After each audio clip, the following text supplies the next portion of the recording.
shape our future. We came to feel the need.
Today is Friday, September 5th, 2025. We are live from the TBPN Ultradome, the Temple of Technology, the Fortress of Finance, the Capital of Capital. We have a great show for you today, folks. Thought we'd mix it up. People have been complaining about the screaming. We decided to take it in a different direction. We heard you. I think we'll be back to yelling on Monday. That was pretty weird. Yeah. Anyway. Never again. Never again. Should we actually just dial it back and run it back again? You want to do it again? A second take? Yeah. Okay. You're watching TBPN! The current thing is big numbers. $200 million for the free press. Barry Weiss's media company to CBS. People did not like the quiet in the chat. They said, scream. We're back to $610 million for the browser company. We talked about that a little bit yesterday. Ramp hit $1 billion in ARR. Let's hear it for Ramp. Great hit. 600 billion in Meta capex. CapEx and $1 trillion potentially on the table for Elon Musk at Tesla. So we're going to go through this. So the Free Press is one of the most impressive media companies built in the last decade, says Austin Reef from Morning Brew. Correct? Yes. Huge congrats to Barry Weiss, Nelly, Snoozy Weiss, this is a funny name, for building something truly different. This is, I think, still rumored. I don't think it's fully confirmed at this point, but it's all but. Yeah, it was hard to tell which side was leaking the news. Yeah, there's this dynamic where media likes to talk about media, and I feel that 100%. It's super interesting to hear about like the business of Joe Rogan or the business of Huberman, or any of the experts. But so obviously, also, you're surrounded by journalists, literally, if you run a media company, so they all talk. Journalistic force headed towards you. Stand Heard by. that one before, but you're surrounded by journalists, and so obviously everyone talks, and the media leaks out, and the news leaks out. And it could be interesting ways for either side to put pressure on getting to the finish line, and getting what they want out of the deal. Yeah. And so there's a series of takes. I was talking to a buddy who works in media who was coming at me with like it's a crazy number, and so that's kind of level one. Level one of the take is like on a price per subscriber basis, it seems high. I think they have about 1 million free subscribers. $200 per free subscriber feels like a lot, I guess. Kind of hard to tell if you think about long-term value for CBS, but then others are complaining about the political implications of the deal. Is this something that's like a give to Trump to help get the demerger, the spin out approved, something like that? Yeah, and I mean, this is an $8 billion deal, this merger, and media companies are now entirely, like, media companies at their best are personality led. Yep. And paying $200 million to bring on, a face for CBS, one of the most important properties, makes sense. Yeah, that's my like level 3 like final take, which is that you sort of have to put aside the price per subscriber take, and you have to put aside the political implications of the take. I just think about it from, it's a big company. 8 billion, you said, something around there. Does bringing a younger, more entrepreneurial talent into the organization move the market cap by 1% or 2% over the next few years? Like, it seems like the same math that we're doing for buying a very expensive AI researcher. You're paying a lot of money in terms of like what like a salary would count, but you just can't get that level of talent on any sort of normal of the overall property. Exactly. And so I was the person I was talking to who was like, "This is a ridiculous price." I was like, "Yeah, but dude, like if you were at CNN, you could probably add $200 million of value to that organization pretty quickly." Yeah. And so it's just a matter of time until like the market and the board of directors and the shareholders kind of wake up to that dynamic of how power law certain people are and actually go and figure out how to get the deals done. And David Ellison is doing deals, right? He just did 100%, the UFC deal, 100%, Paramount. 100%. And there's a lot of big numbers flying around. And there's an interesting dynamic where the premium, right? We saw this yesterday with the browser. Oh, yes. Right? You do get a big fantastic outcome for having the at the beginning of the name. Maybe we should just be the business production network. Drop the technology. Technology's over. The hype cycle's peaked. We're just the business production. We're in the trough. We're in the trough. We have some fun stuff coming in terms of the hype cycle soon. But it's interesting because many companies just cannot justify putting someone on staff for $100 million W-2. I mean, we've seen this at Apple with Tim Cook. The CEO pay. Once you get into the 8-9 figures, thank you for bringing that up. Seriously, thank you for bringing that up. Oh, yes. Thank you. Apparently, Tim Cook. We'll try to pull up this video in a bit. Apparently, he said thank you 12 times in 2 minutes when talking with President Trump last night at the dinner. Yeah. So he's very grateful. Meta is like the first company to really like break this trend of just like, we're willing to pay $100 million in salary. We will do the crazy acquisitions and the acqui-hires to get really talented people in the org. But I don't think other companies are in that world where they could go out and hire somebody like a Barry Weiss just for $100 million. It's got to be done through an acquisition. That's what gets board approval. That's what gets shareholder approval. And so you're kind of wrapping an individual, an influencer, someone who's incredibly talented and entrepreneurial around an organization just to actually get the cash flow to flow through. It's making me think about CBS News for the first time in decades. Yep. So. Yep. Yeah. It's true. And even if the subscriber numbers are like a little low, I mean, honestly, a million's a ton. It's a great job. But even if they are a little low, it's like, well, what are they compounding at? What will the free press be able to be at in a decade with the support of CBS and the financial backing of CBS and Barry Weiss's execution strategy? Like, could be 100 million. I don't know. It could be really, really big. But you don't have to raise money for it. You can just focus on growth. Anyway. Similar story at the browser company, $610 million from Atlassian. Very interesting deal. The timeline was not a fan of it. They came from the land down under with a Brinks truck.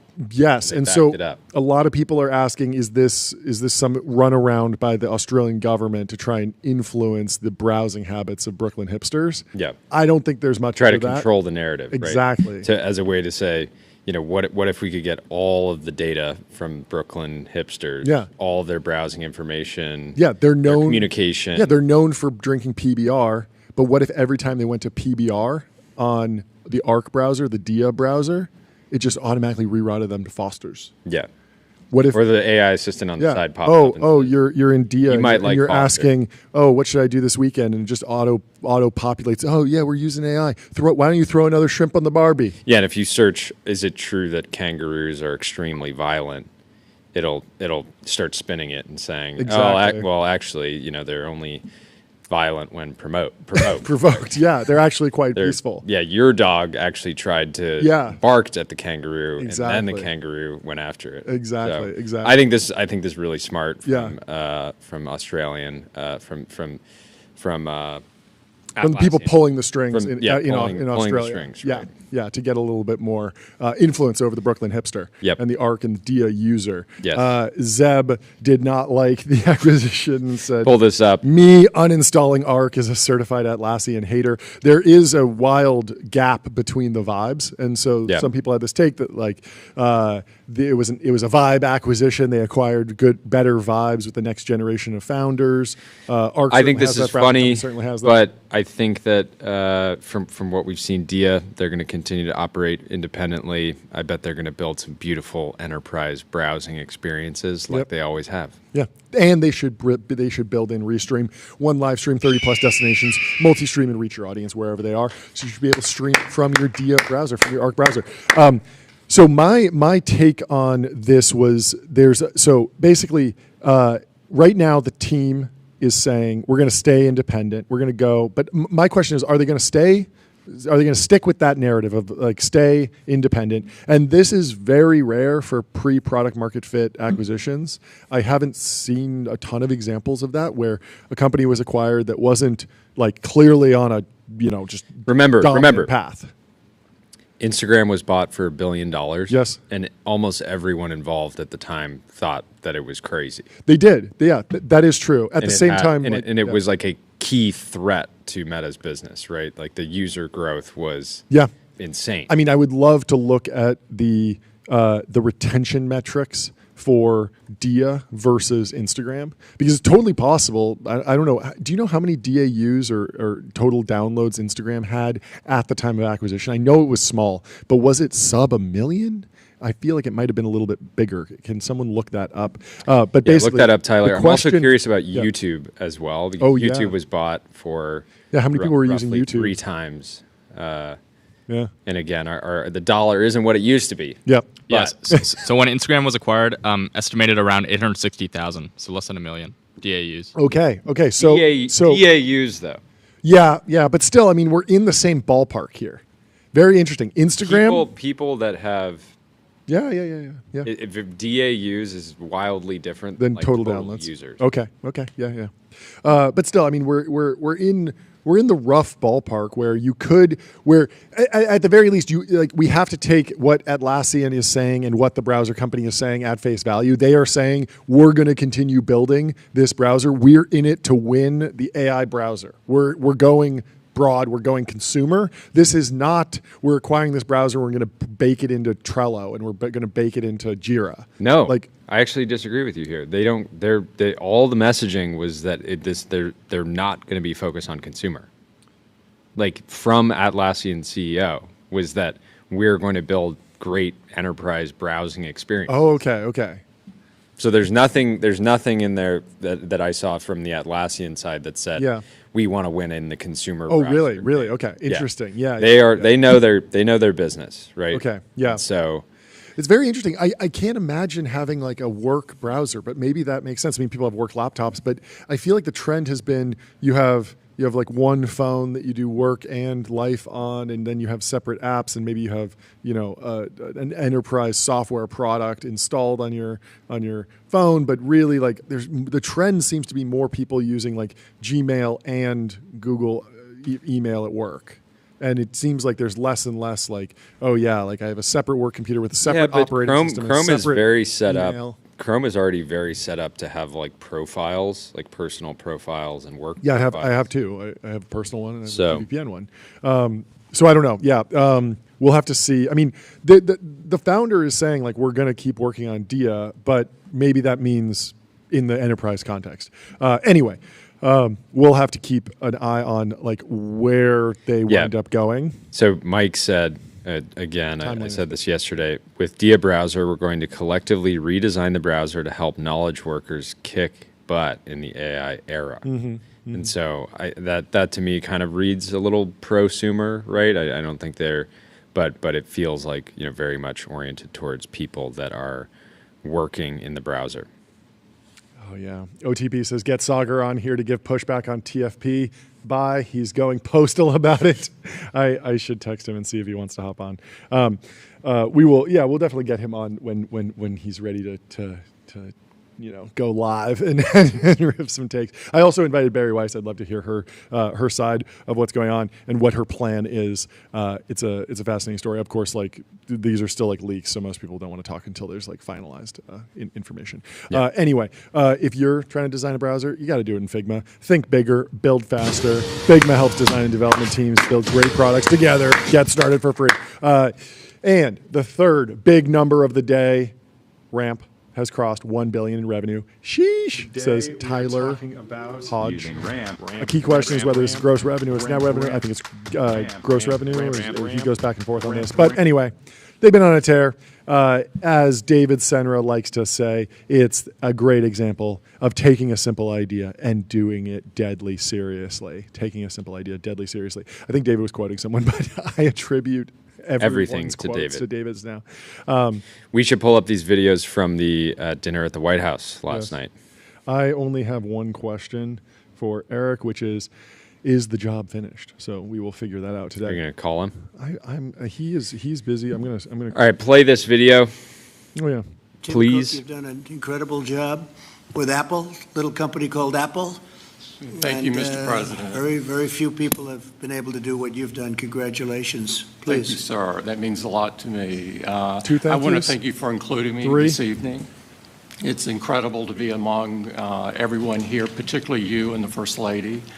I've always enjoyed having dinner and interacting. I want to thank you for setting the tone such that we could make a major investment in the United States and have some key manufacturing, advanced manufacturing here. I think that says a lot about your focus and your leadership and your focus on innovation. I also want to thank you for helping American companies around the world. This is a very key thing, and I really enjoy working with your administration on those topics as well, because I think they're so important to the country. I want to thank the First Lady for focusing on education. Wow. There's nothing more important than education. Triple glaze. It is the great equalizer Triple glaze. and always will be. And so thank you so much for including me. We are all cigarette. different in some ways, but we all believe in the power of technology to improve people's lives, and that is the thing that binds us all together. And Tim, how much money will Apple be investing in the United States? Because I know it's a very lot, and it's, you were elsewhere, and now you're really coming home in a big way. How much money will you be investing? $600 billion. $600 billion. Whoa, there we It's a lot of go. jobs. We're very proud to do it. That's great. Thank you very much. Thank you. Appreciate Thank you, it. sir. Wait, is that 10? Thank you. I think it was 12. Eight. Somebody else had counted as 12. I Wow. was around 10. Yeah, But crazy. still, we should. Why wasn't Christina from Vanta there? I feel like that's key to the U.S.'s tech strategy. I agree. Automate compliance, manage risk, prove trust continuously. Vanta's trust management platform takes the manual work out of your security and compliance process. All right, we got to pull up and this video replaces it of. with continuous automation of Zuckerberg. This was our fourth big number of the day. Zuckerberg says he will invest around $600 billion by 2028. Zuckerberg says Meta will invest $600 billion in AI infrastructure by 2028. Meta's already guided capex of $70 billion in 2025 and $100 billion in 2026. So that's a big ramp to go from 70 to 100, and then they still got $430 billion to do in 27 and 28 to actually reach $600 billion. Spending would need to jump to $200 billion in 2027 and $300 billion in 2028. That's a lot of dollars. Video in the timeline. Let's play it. And this is quite a group to get together, and I think all of the companies here are building, just making huge investments in the country in order to build out data centers and infrastructure to power the next wave of innovation. So it's we don't often get together as the CEOs of the different companies, but it's good to see everyone. How much are you spending, would you say, over the next few years? Oh gosh, I think it's probably going to be something like $601 at billion. least $600 billion Whoa! in the U.S. That's amazing. No, it's significant. That's a lot. Thank you, Mark. It's great to have you. Thank you. Well, thanks for hosting us. And That's this is awesome. quite a Wait, group to get so does anybody in the chat know if which of them went first? Yeah. Because that number Missed opportunity does to not do align 601. with that number does not align with Meta's stated Yes, CapEx. yeah, it doesn't appear in the SEC filings yet, but it is like very forward-looking. And No, it was 2028. 2028, which is something that they might not actually put out or might not be demanded by Wall Street, but that is hilarious. Anyway, whatever they do, they're going to have to do it on Graphite. Graphite.dev, code review for the age of AI. Graphite helps teams on GitHub ship higher quality software faster. Get started for free. Yeah, so Meta guided capex of $70 billion in 2025 and $100 billion in 2026. So to get to $600 billion, spending would need to jump to $200 billion in 2027 and $300 billion in 2028. Yeah, what's interesting is that so these numbers are like insanely big, and obviously it looks like a big acceleration relative to past capex numbers, but I'm so inured to big numbers now because of the fast takeoff crowd that was like, oh yeah, like $1 trillion build out data center like next year for sure, like AI 2027, like it's going to be 10 trillion. It's going to be 100 500 billion. And so like when I hear 600 billion, I'm like, yeah, that sounds like totally reasonable. Like I think they'll definitely hit that, and they, I don't know, but they probably will. Like it doesn't seem like there's many barriers in the way. Like it's just continue to grow the core business, run more ads, dump the profits into capex, build some more data centers. Semi-analysis. Doug O'Loughlin over at Fabricated Knowledge has a good deep dive today on the glut of lagging edge chips that I think we might have a chance to get to in a little bit, but. It was a fun dinner. Are there any other videos that we should play from the White House dinner? I like the idea of this is kind of a new podcast format. Just have a dinner with everyone, have some cameras there, And just then yap. Just yap. Yeah, it's good. What's up, Tyler? I don't have another video, but there was a photo that came out. I'll send it to the chat. Yes. But it was like the full dinner, and right at the very edge, I'm pretty sure it's Dylan Field. It is. Goat, yeah. Yeah. So someone had the full breakdown here. It's in the deck, much deeper. Let me pull it up.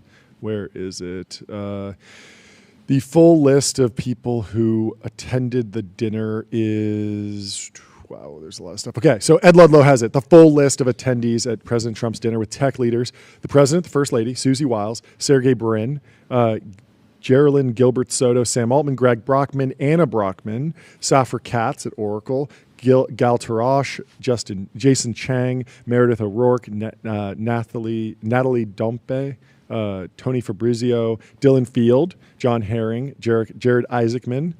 Jared Isaacman, I guess he was missing one. Yeah, Elon didn't go, but isn't Chamath is in here. So Sunny Madra, Satya Nadella, Chamath Palihapitiya, Sundar Pichai, Mark Pincus, Vivek Ranadive, who owns the Golden State Warriors, and I believe Vivek Ranadive is the guy who worked with Chamath on the first SPACs, and Vivek Ranadive kind of like pioneered that format almost. Did you say Lisa cool. Su from AMD? Lisa Su made it. David Sachs, Sham Sankar from Palantir. We missed him yesterday. He was at this dinner in D.C. Jamie Siminoff, Alex Wang, Sanjay Marota, Tim Cook, David Limp, Mark Zuckerberg, and Bill Gates. What a crew. Jensen didn't make it. So the fact that Jensen and Elon are not there, I feel like you shouldn't read too much into it. It's kind of just like Trump catching up with a bunch of people, but I don't know. There's also like this, I don't know. They had like falling out, but it seems like they've kind of patched it up. I don't know. Always hard to read too much into this stuff. But speaking of Elon Musk, he didn't need to be at the White House because he's setting up a $1 trillion pay package. 975 billion. It's not a trillion, just a little bit shy. Okay, so the update is Tesla's board has greenlit a fresh pay package for CEO Elon Musk. If he hits $400 billion in adjusted EBITDA, he deploys 1 million robotaxis for commercial use, ships out 1 million energy storage units, produces and delivers 20 million vehicles, secures 1 million of ongoing FSD subscriptions, aim for a $8.5 trillion market cap. The golden retrievers are barking. 7.5 to 10 years in the CEO role. The starting share price is $334.09. The package includes 12% of company stock divided into 12 segments. And so Signal says this is a masterclass in how to design incentives. This deeply ties Elon's upside on the world radically improving. If he actually hits those milestones, the value unleashed for society dwarfs his payout. Most CEO comp is rent seeking. This is moonshot seeking. I completely agree. Every pay package for executives should be this absurd on both sides for the company and the individual. And this was exactly my take. It's like bet on yourself. Yeah, and he's done this before. And Dan Primack, when the pay package, the most recent pay package came into under like legal scrutiny, Dan Primack was like, I liked this when it was announced, and I thought it was crazy, and everyone thought it was impossible that he would pull it off, and he did. So he deserves it. And so it was this crazy legal battle, but it was actually aligned with exactly what a CEO should be doing, creating shareholder value. This should be a model for CEO comp going forward, in my opinion. There's another side of this, which is increasing a founder CEO stake by doing aggressive stock buybacks. But this is a way cooler because it incentivizes bold investments and huge capex on factories, moonshot technology gambles, and generally thinking in decades. So I'm super stoked about it. I think it's good. I hope it holds. It's a good way to signal. I mean, they're very much signaling to the base, we're going the Tesla army, that there's a lot of potential upside. Totally. Chris Camilo said earlier, been tracking XAI's accelerating cash burn, flattening user growth, monetization, and fundraising struggles since the beginning of this year. And I don't see how they last another 12 months without a Tesla or Elon bailout. I mean, saying I don't see how they last another 12 months without the founder bailing them out. It's like, that's kind of the founder's job, is to bail out the company. But I thought this was relevant because I do think that part of setting up this pay package could set up a scenario where XAI gets just merged into Tesla and it becomes a standalone. It just all gets rolled in. Yeah. I mean, Tesla has, Karpathy worked there. Like it's a fantastic AI organization, and it makes sense that there would be a lot of overlap in what they do. I guess there's probably, and I mean, if X, the everything app, was part of a public company again, how is that not? How does that get valued at less than $8.5 trillion? Right. That's a good point. And so with Elon having that ace up his sleeve, fact that we're all addicted to this app. Yeah, I mean, I guess it's good that there's other milestones in there that you can't just like merge everything together, because if you merge it is SpaceX funny to and think about some of the XAI, different milestones. Though Yeah. it's like shipping out 1 million energy storage units Yeah. feels like wildly like. Pretty Does this simple. even It's need like to be batteries. included if you're going to deploy 1 million robotaxis for commercial use? Yeah, that one seems a little bit. I don't know. Easy sandbag. Who knows? I like. Yeah. Well, notably missing. What about post more tweets? Post some bangers. I would like to see 1,000. I want to see him go viral. I would say 1,000 people a day marrying Ani. Oh, okay. That's the milestone. That should be in there too. Anyway. On Chamath, people were making fun. QCap has Chamath at the tech leaders dinner last night, and he's Drake on the basketball team, the Kentucky basketball team, fully suited up. He's there with Sachs, and Yes. he's big in Grok. Oh, is he? Oh, GROQ. Yeah, that's Yeah. right. That's right. Yeah, that makes a lot of sense. And Rune had a good kind of contrarian take on the Chamath hate. He says, young heads don't know that Chamath initially had his come up as the VP of growth at Facebook. While the app grew from 50 million to 1 billion users, they invented people you may know, which preternaturally predicts who your friends are, the concept of MAU, etc. All this stuff is in the water at any internet company now. More important, yes, he basically invented growth, the entire idea that you can treat app growth as an empirical A/B tested science. And we talked to a designer on the Facebook team at the time, and it's so easy to zoom out and look at Facebook as like, oh, it was like just a foregone conclusion that they would win everything and just completely dominate. But there were moments where growth I love did. Jason popping in here in Yeah. the comments saying it's his birthday party, dummy. Yeah, it's He good. just turned 49. Oh, he did? Yeah. No way. That's amazing. What a birthday party. That is, where else would you want to be? That seems like a great time. Yeah, people were having fun, making fun of Chamath, but why not have him be there? Makes a ton of sense. I love this post from Morgan. Should have gotten the other crew in there. Should have gotten Jason and Friedberg the invite. Anyway, what was the next thing you want to pick? Oh, This yeah. one. Three-way deal. Elon is What is this? deal making. Between This is XAI, and Tesla? No, I Yeah, mean yeah. this is it's Ed Ludlow over at Bloomberg saying Tesla's board has proposed a new pay package for Musk and proposed the authorization of investment in XAI. Oh, sure. The board is looking at investing. Remember, SpaceX already invested in XAI because they had to get exposure. Yeah, we saw that like complicated web of Elon companies, how they all link together. Maybe you just got to merge them all Pure together. play, Just pure play. pure play. Elon, Holding company. Yeah. send it Elon to Inc. 10 Send it trillion. to 10 trillion for sure. Yeah, I mean, like Elon's like done like kind of these zombie mergers before with Solar Cities. I mean, some people frame that as a bailout and didn't hurt Tesla. The stock went on an absolute run, and it was great.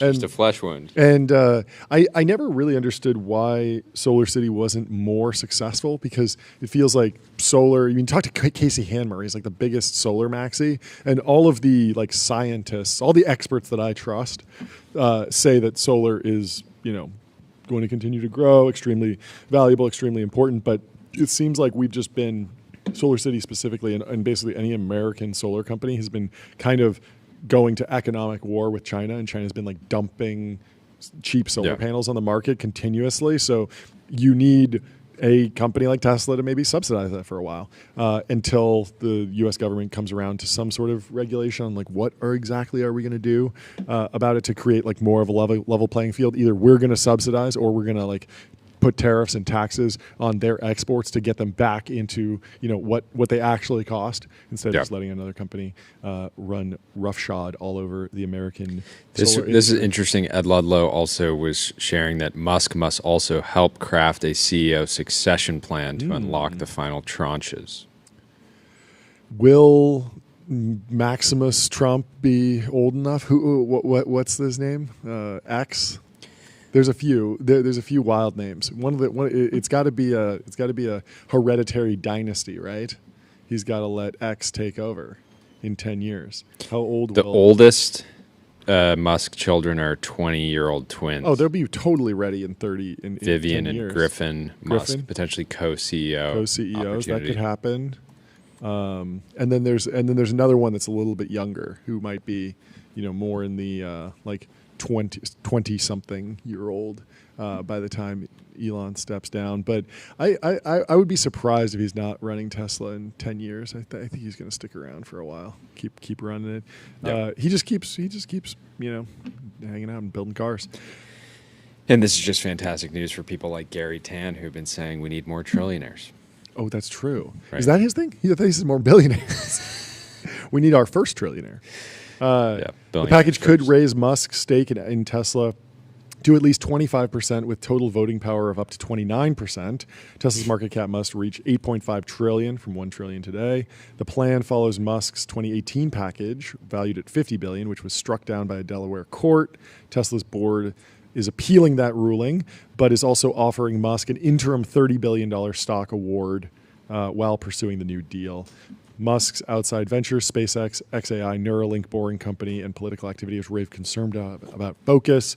But was Warren Buffett not focused on See's Candy and Coca-Cola at the same time? Come on, people. This is a holdco. It's not that complicated. No, it is. Gabby Goldberg went super viral quoting some of these, quoting a video from of Sam Altman at the dinner last night, and said, "This is like when you're at someone's birthday party and they make everyone go around and say their favorite thing about them." That's very funny. And what did Sam say? Do we have the video? The rapid response. He said, "Thank you for being such a pro-business, pro-innovation president. It's a refreshing change. The investment that's happening here, the ability to get the power of the industry back. I don't think that would be happening without your leadership." I love it. I agree. I'm happy to triple glaze as well. I like innovation. Triple glaze. I like innovation. Arthur McWaters, been on the show many times before, says, "I'm unironically working my butt off so that my wife can go to Pilates on a Wednesday afternoon and get a $15 matcha." And Siki says, "Same." It's a noble goal. I wish Raul from Julius had been invited to this dinner. Yeah. I feel like They snubbed he him. shows up in different pieces of Silicon Valley lore. That would he be really insane. could have delivered. That would be insane. It wouldn't be that insane. He's on a I generation just run. He's fantastic. I mean, maybe we could. That's work why we Photoshop. sponsor. That's why we partnered with him. Julius, what analysis do you want to run? Chat with your data. Get expert level insights in seconds. What could be more relevant to the government than having an AI data analyst that works for you? Every CEO there is probably already using Julius. Yeah. If they're not, short. Yeah. More context on Zuck's $600 billion investment. Turner Novak says Meta has done $478 billion in revenue over the past 13 quarters and plans to invest $600 billion in data centers over the next 13 quarters. Good thing they're growing revenue. Yep. Well, this is important too because data centers are the foundation of the global economy, and if we stop building them, everything's going to collapse. So token factories. Continue. John Wu had some good analysis on the BrowserCo acquisition. He said, "Man, parts of tech are sour about the BrowserCo acquisition. Yeah. The common complaint is that Dia/Arc don't have enough users. users or revenue to justify the acquisition." First, I think this line of BITCHing assumes that Atlassian's corp dev team are dingleberries. Dingleberries down under, when in fact they're elite and one of the most disciplined and successful M&A units in tech. That's super legit. Rationally integrating products into the existing product suite and otherwise protecting independence when merited. Trello, Loom, OpsGenie, AgileCraft, many others. Second, I think this is part of some ridiculous coping narrative that some VCs and founders inhabit, which is that having differentiated product vision, assembling a world-class team that ships, and being an incredible storyteller and salesperson is somehow easy. That's a really good Maybe point. you have more revenue. Maybe you have more users. Guess what? The market doesn't give an F. I've read, seen, and heard directly from multiple people today something like, "Oh, if I just knew how easy it would be to raise a ton of venture and make good videos, I'd do it and get acquired for $610 million. So go do it. Go then. do it then. I'm not affiliated with the Browser Co. in any way. I'm not here to pat anyone on the back, do the whole well-deserved rigmarole, claim I was just one small part of their success. I'm here to say the market has spoken. A transaction has been transacted. Capitalism has capital. Browser company is worth $610 million in cash. If you're a VC founder, et cetera, in the salt mines today, focus on your business. If you think you can do better, do it. That is reality. Do we have the Deal shots with fired sound effect? There we go. Shots fired. Great way to sum it up, John. Yeah, just go and build. Just go build something. I don't know. Go tell a story. Figure out a way. I mean, underrated is like isn't the founder of the browser company like one of the core contributors to Chrome? Like early on, like he was on the Chrome team. Like if you want to build a browser, like actually it's didn't know that. Hard to imagine like having a better team in place. And exciting. More breaking news, OpenAI is working on its own AI inference chip with a small company called Broadcom. I don't know if you've ever heard of this company before. Hawktan. If you've never heard of Broadcom, they're a Sipord. small company based out of San Jose, California. Okay. They are worth $1.57 trillion. They just had a massive earnings beat because there was like this mystery $10 billion customer, and it was OpenAI, I'm pretty sure. There we go. So love to see Broadcom it. Up 14% in providing the last. I mean, it's critical just design. crazy that Yeah. that you can have a company that is in the same similar Yep. like at the moment like priced in the same range as a company like Meta. Yep. And most people would be like, "Oh, Broadcom, yeah, I've heard of them." Like but not be able to say much more about it. Yeah. So Richard Ho, ex-Google TPU, is leading 40 engineers over at OpenAI. Seems like Sam did a little talent raid of his own. Broadcom providing critical design and IP. TSMC will fab it on the 3-nanometer node, inference only. Target mass production in 2026. Could fail on first tape out. So the interesting thing here is that I've been like beating this drum of like, yeah, GPT-4 is good enough. Like bake it onto silicon. Like just get the inference cost down. Just let me use it faster, cheaper. Like we have really good intelligence. We just need to inference it a lot more. Said the same thing about Midjourney. Thought the images like looked good enough, and yeah, they could get better. But I'm fine with where they are now, and they're fun. And so let's just make it really quick and easy to use. And it seems like they're going in that direction for the most part. Because even the reasoning models, they're still built on like, I mean, it seems like they're built on like a pretty stable foundation of the architecture of the frontier model. They're not making drastic architectural changes to the core LLM that powers these reasoning models. So bringing down the price of inference seems really important. So the Wall Street Journal has an article here. OpenAI and Broadcom make a $10 billion deal for custom AI chips. Order aims to ease shortage that limited or the rollout of new ChatGPT versions. OpenAI is working with Broadcom to develop custom artificial intelligence chips, a move that could alleviate the shortage of powerful processors needed to quickly train and release new versions of ChatGPT. Broadcom shares surged nearly 11% in Friday trading. You said it's up at 16% now. What a great ripper.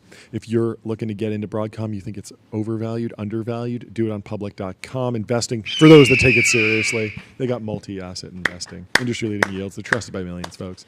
Up 74% in the last 6 months. Yeah, so on the earnings call, Broadcom said, we've signed a fourth major AI developer as a customer, and that the new customer had placed a one-time order worth $10 billion for server racks using the Palo Alto-based firm's chips. The new customer is OpenAI, according to people familiar with the matter. The Financial Times reported the arrangement earlier. Sam Altman, OpenAI's chief executive, has been saying for months that a shortage of GPUs has been slowing the company's progress in releasing new versions of its flagship chatbot.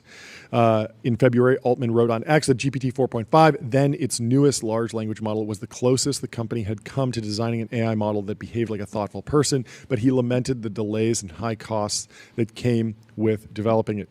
I guess there's a big question, like some of these really big models, people have been saying like, it's great, but it's slow, and it's costly. And I wonder if they're going to optimize for GPT 4.5 inference or GPT 4 level inference. Tyler, do you have any take on where they might sit.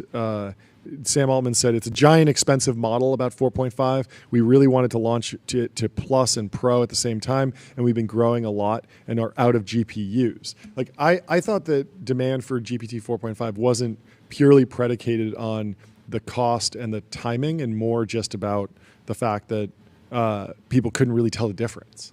Yeah, I mean, there's definitely a sense of like, only the high taste testers actually liked 4.5. Yeah. I would be surprised if they like really bring it back in any capacity. It's just like so expensive. Yeah, I wonder what they're going to do. I mean, it seems like they'll probably still leave some flexibility, like the TPU. They're not going to go like fully lock themselves into one specific architecture, but hopefully it brings down inference costs, increases margins, which should be very, very good for the business. We love those. We will add tens of thousands of GPUs next week and roll it out to the Plus tier. Hundreds of thousands coming online soon. I'm pretty sure y'all will use every one we can rack up, he said. I like the y'all. I'm pretty sure y'all will use every one we can rack up.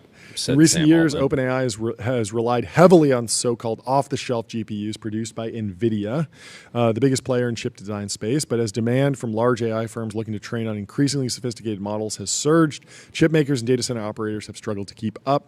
If we're talking about hyperscalers and gigantic AI factories, it's very hard to get access to a high number of GPUs, founder of Compute Labs said, a startup that buys GPUs and offers investors a share in the rental income they produce. It requires months of lead time and planning with the manufacturers. To solve the problem, OpenAI has been working with Broadcom for over a year in secret, behind our backs, to develop a custom chip for use in model training. Broadcom specializes in what it calls XPUs, a type of semiconductor that is designed with a particular application, such as training ChatGPT in mind. OpenAI also recently struck a data center deal with Oracle that calls for OpenAI to pay more than $30 billion a year to the cloud giant, and signed a smaller contract with Google earlier to alleviate computing shortages. It is also embarking on its own data center construction project, Stargate. And so this is just another example of like, wow, they haven't made that much in revenue, and they're committing to all these spends. It's like, well, they're growing very, very fast, and they plan on setting themselves up for success and high margins and more growth ahead. And if you need serverless vector and full text search, head over to Turbo Puffer. Search every byte. We puffin'. It's built from first principles on object storage. It's fast, it's 10x cheaper, and it's extremely scalable. You can get started. Be like Cursor, Turbo Puffer. Notion, Linear, Superhuman, and many more. Yes. Readwise is on Turbo Puffer. Oh, no way. That's very cool. That makes a ton of sense. That makes a ton of sense. Yeah. Smart guys working with smart guys. Okay. So we need to do a little bit of a meme review moment on the stream. A monkey was handed an AK-47, and the image went viral and is now a meme. I don't know where this came from. It looks like an old image from a documentary. It's crazy how you can tell this image has been screenshotted dozens of times. Potentially more. It does not, yeah, and it also uniquely does not look like AI. But Levels.io kicked it off with point of view. You discover you can do your own DevOps with Cloud Code, and of course that could end in disaster. Skooks says your 0.1x coworker just discovered AI. Oh no. I don't know how true that is. I mean, I feel like AI should be an accelerant, but yes, it could be. No. Yeah, you need to be at least a 1x coworker. Like, you give a bad driver a super fast car. Okay. Does that make them better? Fair. Turner Novak says letting the VC give product feedback. It's rough if they haven't been in the trenches. Liquidity says how it feels to let the first-year analyst speak directly with the client. I love that. And producer Ben says giving the ramp card to interns. This is real. Do not do it, folks. You got to be careful. Careful. Ben's like, why do they have to request funds for every single purchase? Why don't they just have a limit that they can spend within? Well, now you know, because they are monkeys with AK-47s. That card is simply too powerful. Yes, it is. Also, Brian Armstrong bumped up the max leverage from 20x to 50x on international perpetual futures, and Upslope Capital just give the monkey the AK-47. It's a great meme. I hope this meme sticks around for a long time. Anyway, if you want to get your brand mentioned on ChatGPT, head over to Profound. Reach millions of customers who are using AI to discover new products and brands. Clearing order. You saw OpenAI's investment in Broadcom chips. They're not going anywhere. You're going to want your brand mentioned on ChatGPT, and you're going to want to do it through Profound. And Grok. And Perplexity. And everything. And everything. So, in the mansion section today, it's Friday. We got 10 minutes until Friday. Joe Weisenthal joins to tell us what's going on in the United States economy. But one thing that is going fantastically well in the United States economy is Ellen DeGeneres' house flipping hobby, which has turned into a $190 million enterprise. So the comedian and wife Portia de Rossi have bought and sold more than 30 homes since the mid-2000s. Absolute dogs. The dogs, the absolute dogs of Montecito. So they bought a 10,700 square foot property in Santa Barbara, California for $27 million in 2019. They sold it for $33.3 million in 2020. Modest gain. Modest gain, not bad. Modest Probably gain, beat but the didn't take a lot of risk here. One right? year, $6 million, not bad. It's pretty good. Honest work. Let's read through the reporting in the Wall Street Journal's Mansion section by Catherine Clark. She says, just before last year's presidential election, comedian Ellen DeGeneres and her wife, actress Portia de Rossi, decamped to the Cotswold, an upscale rural area near London. They had bought a vacation home, a 43-acre estate, to use a few months a year. Then, the morning after the election, when they awoke to lots of texts with crying emojis, they said, "We're staying here." Where was this? Which election?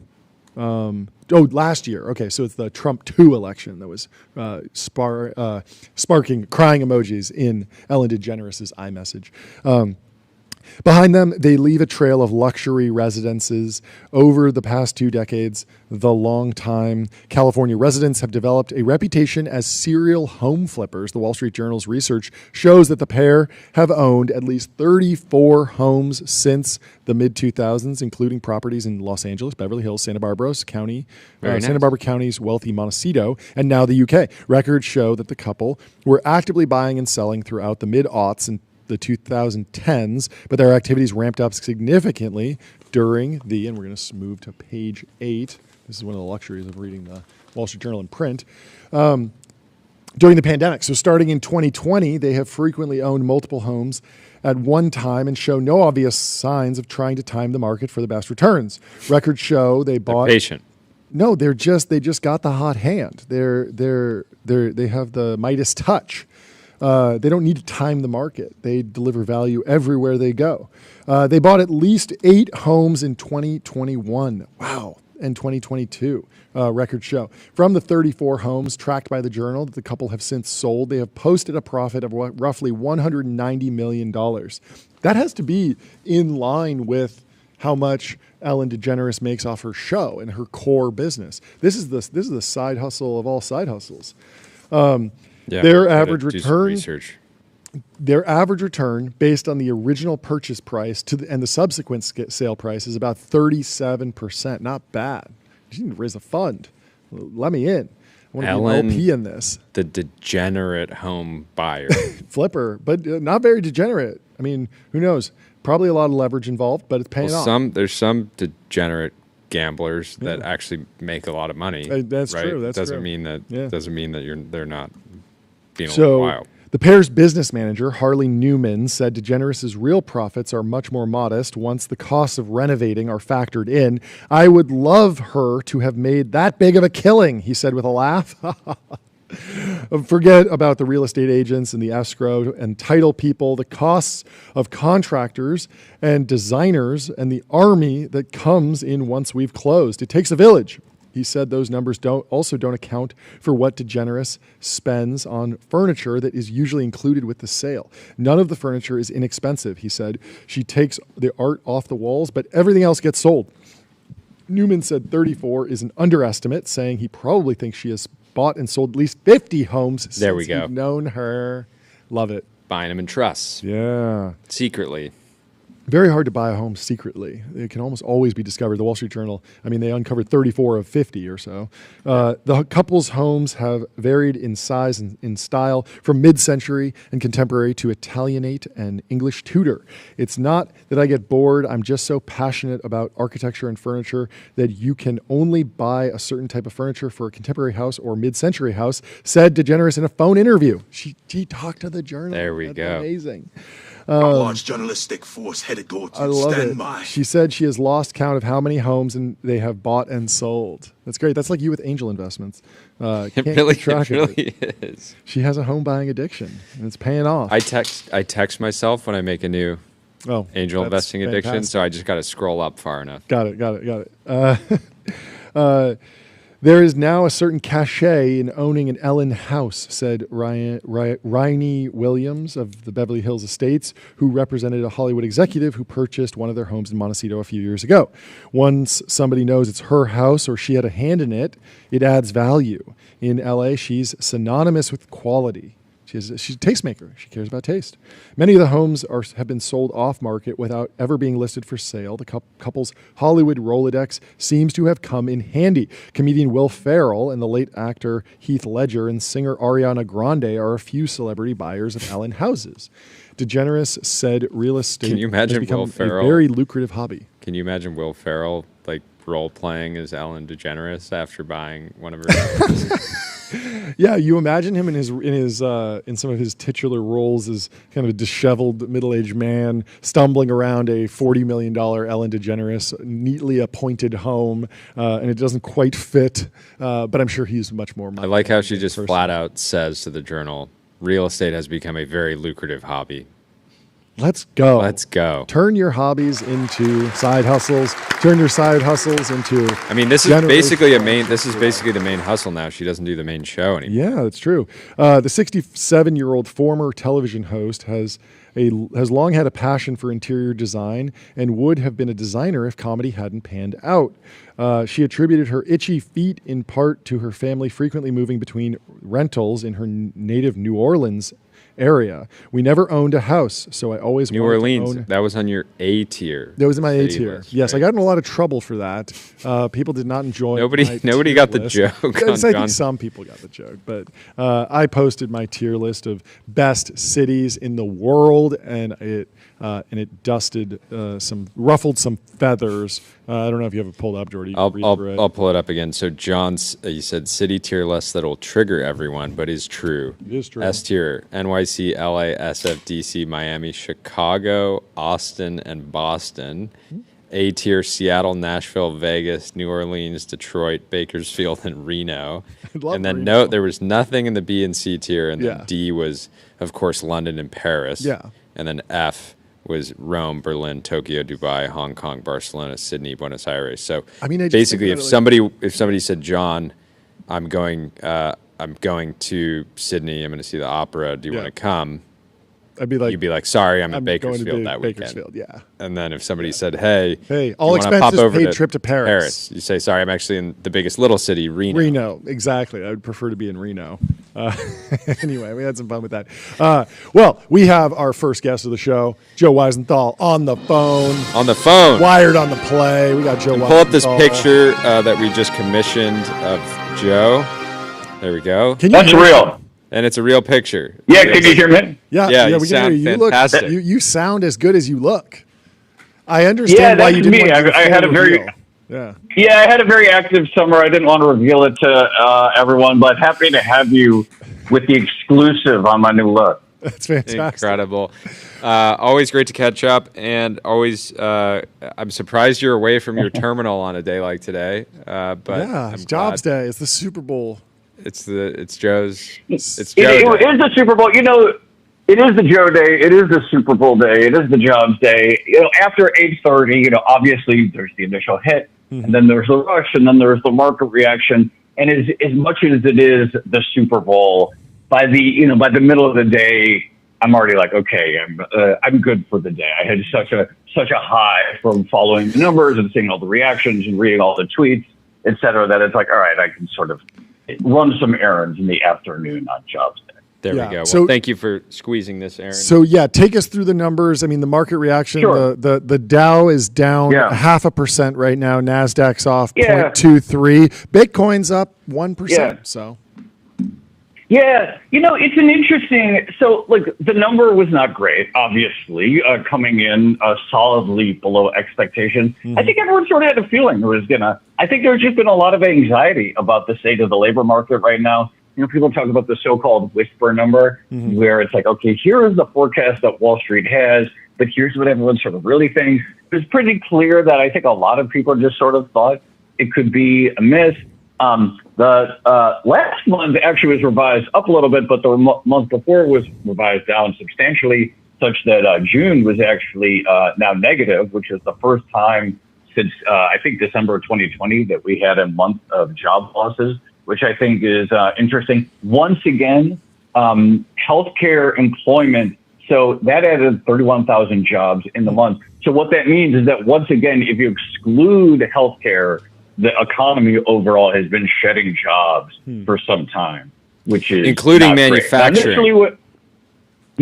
So manufacturing employment down 78,000 so far this year. It was another decline this month. Look, like, this is what I would say about manufacturing, which is that I wouldn't let's say a tariff strategy were going to work in the long term, and we were going to have this sort of, strong reindustrialization of the United States economy. I wouldn't expect it to work right away. I mean, the tariffs were unveiled on April. But what we can say is that so far, those numbers, to the extent that this is a real priority of the administration or policymakers or others, to the extent that this is a real priority, it's clearly going in the wrong direction in 2025.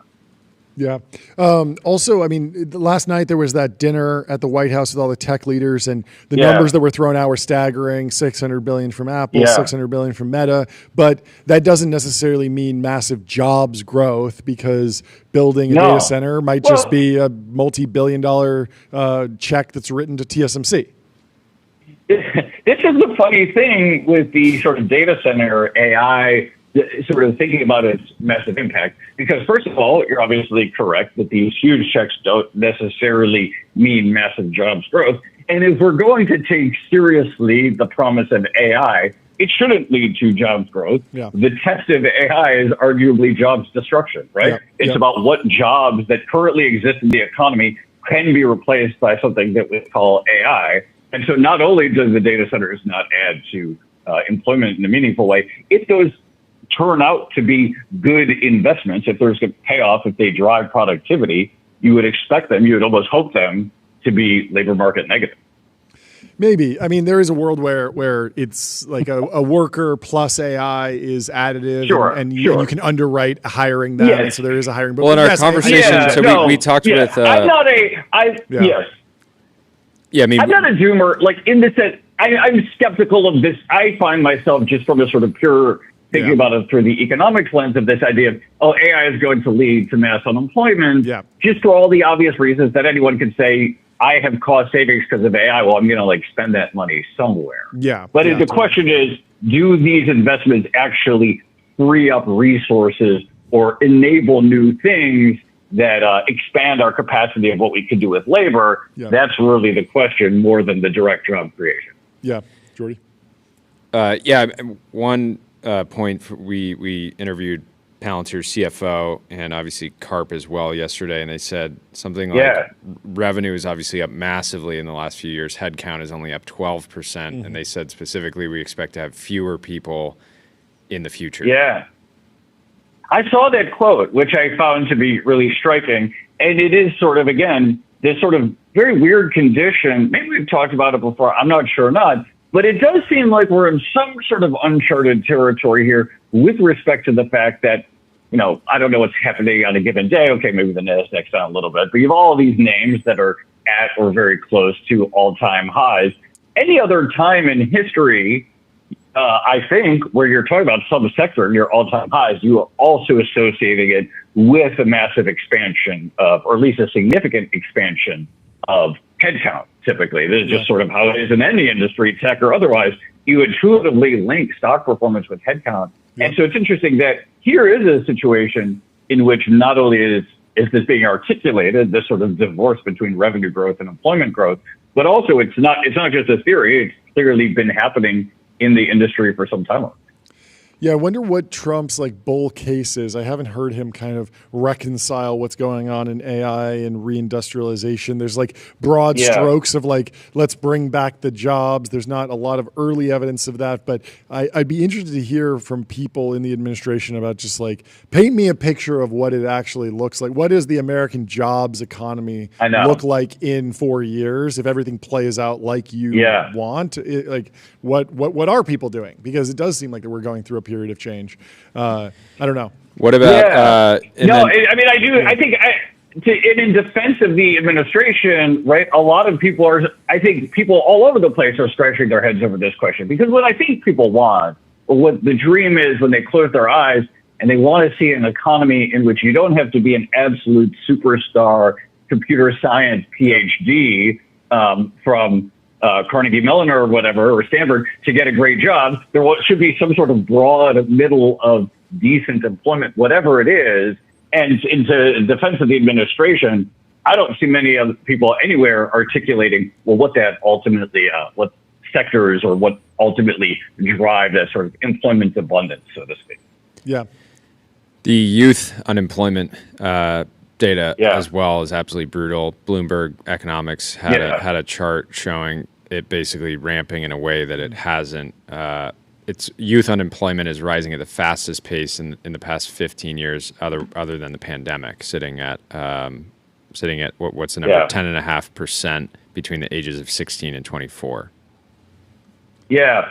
No, I think it's important. So there has been this debate in the labor market, which is very important and interesting, which is we know that the pace of job creation has slowed. No one is disputing this fact. Every month, it's just the number of new jobs in the United States is going down. Then the question is, well, maybe some of that is because of the changes in immigration practices, or maybe some of this has to do with just sort of normalization of the economy after a crazy few years. And so maybe some would argue that the pace of job creation slowing down does not automatically say, okay, we're heading into a recession. That being said, the question then, the test then becomes, all right, what about just the ability to get a job if you want one? Yeah. And that's sort of essentially what the unemployment rate is. But it's interesting to watch some of these demographics that historically are sort of more marginal, more vulnerable. The youth unemployment rate is one. The Black unemployment rate is another. That was at its highest since October 2021. And so even though the headline unemployment, 4.3%, still pretty low by historical standards, what we're seeing is this deterioration of the job finding ability for some of these sectors of the economy that tend to, maybe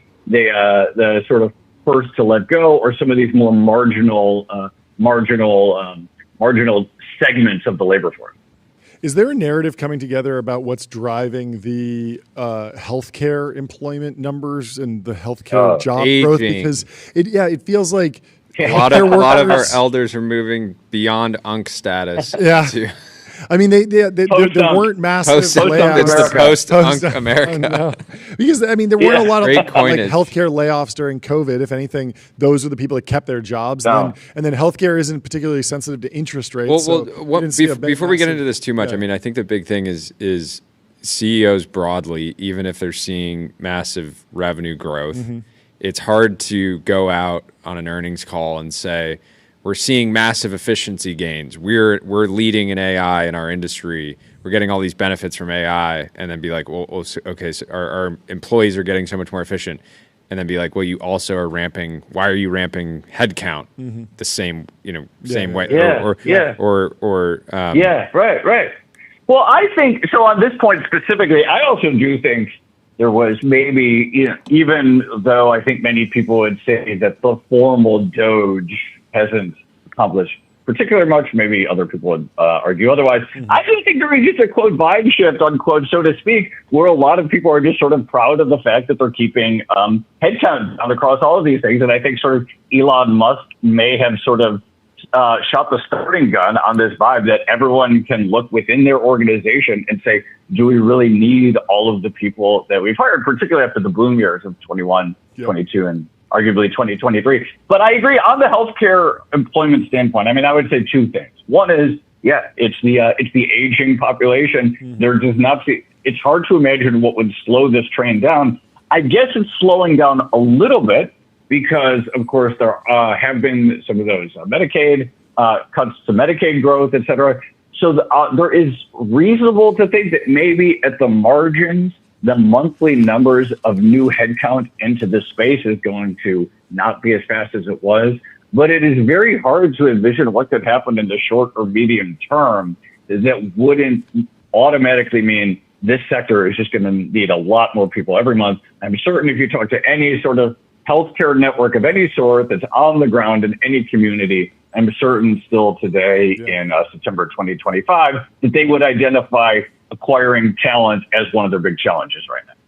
Talk to me about what we're seeing from the Fed. The Poly market has the number of rate cuts spiking today. Three potential rate cuts in 2025 spiked from 18% up to 38%, and the chance of just a single cut is falling as well as two cuts. So Poly market's certainly expecting more cuts to come.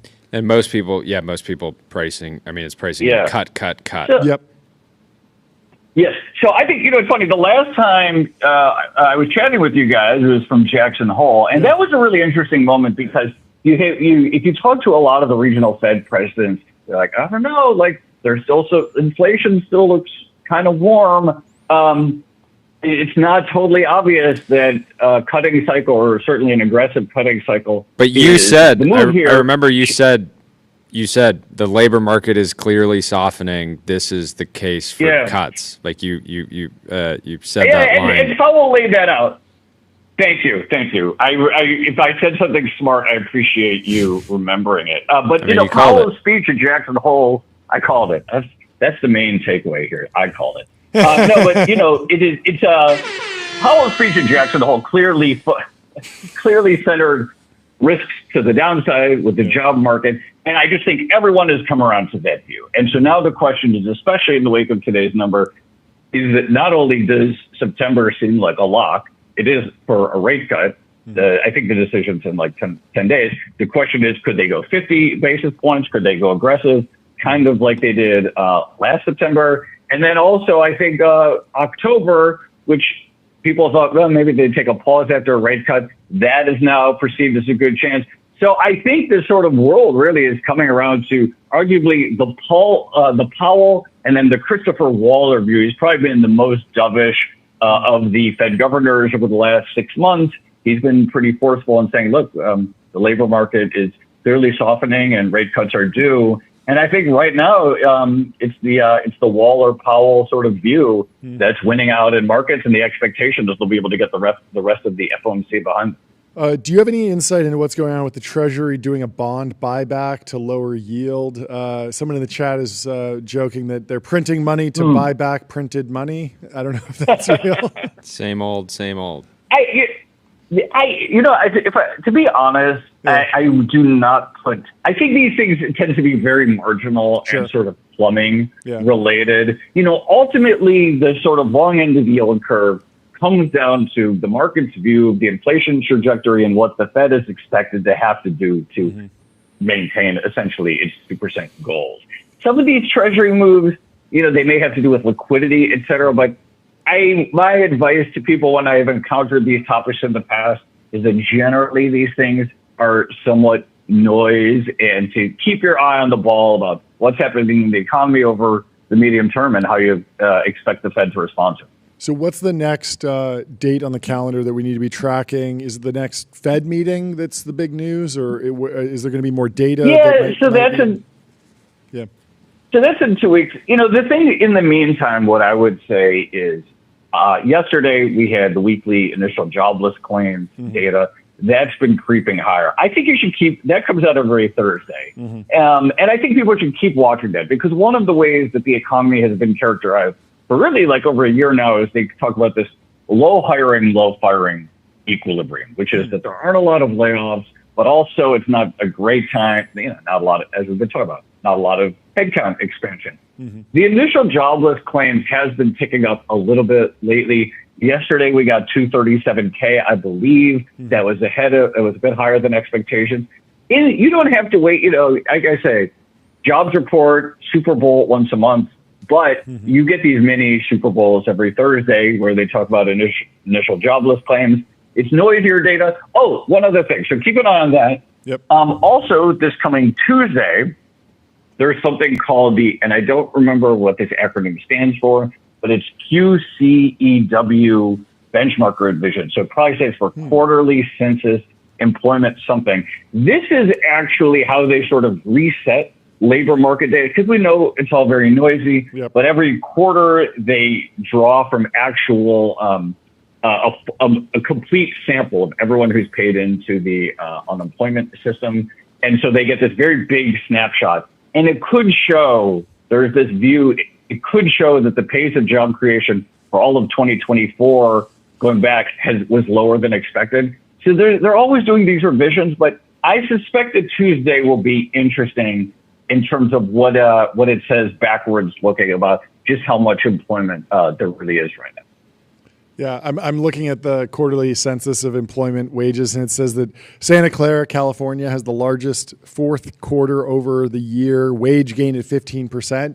And now I'm thinking if Menlo Park will see a massive spike in average wages because of the AI trade deals. It's just they hired 5 people at $1 billion a year. And speaking of big pay packages, did the new Elon pay package feel low to you? Yeah, they're just paying them $1 trillion. What's the point of reincorporating from Delaware to Texas if they're only going to bump your target? I know, only $1 trillion. Like, come on, only $1 trillion. Yeah, I should go to Puerto Rico or something. Yeah, yeah, somewhere where an executive can really get paid for the work that they do. Should be like, look, once. I want 100% of the dollars that I create in the shareholder value here. And were you disappointed to see that the White House snubbed Meek Mill on the invite to that dinner, the AI dinner last night? It felt like it was a big FU to Philadelphia broadly. Yeah, I would agree. I was shocked by that. It's time to shake that room up in terms of who are the big tech names that get invited to these things. But clearly, our up and coming AI entrepreneurs, regardless of what industry they're currently in or had been in, need to have a voice at the table. I do think going forward too, we really need to have inflation data ex Menlo Park.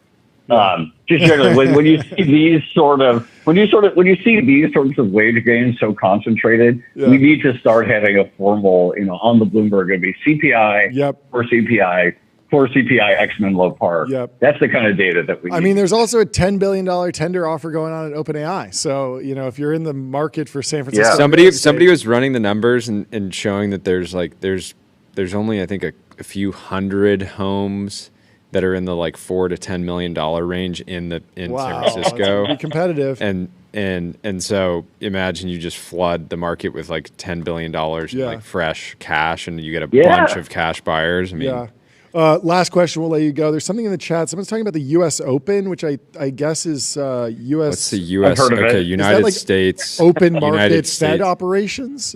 United States Open. Open. Yeah, maybe isn't there a real estate company? Maybe it has something to do with that. I'm not sure. Anyway, yes. But do you have a prediction? They want to know. They want to know if you're watching tennis and if you have a prediction or a favorite.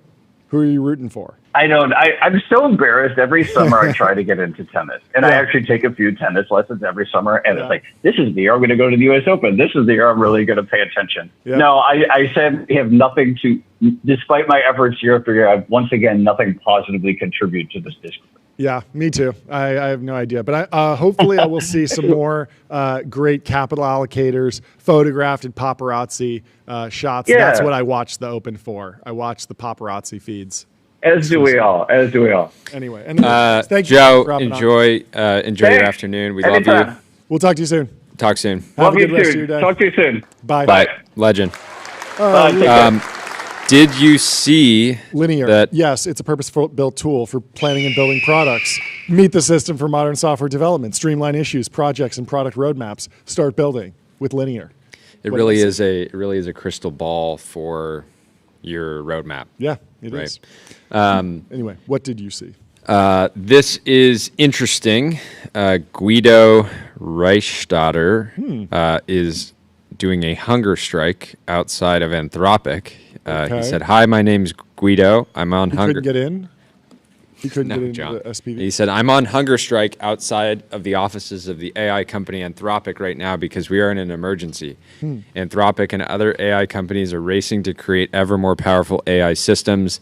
These AIs are being used to inflict serious harm on our society today and And he threat got to rate inflict." limited? Why inflict is increasing. We'll get to that. I think Okay. it's very likely that he's hitting rate limits on that Pro might Plan. that might make sense. And threaten to inflict increasingly greater damage tomorrow. Experts are warning us. Okay, we're going to trust the experts here.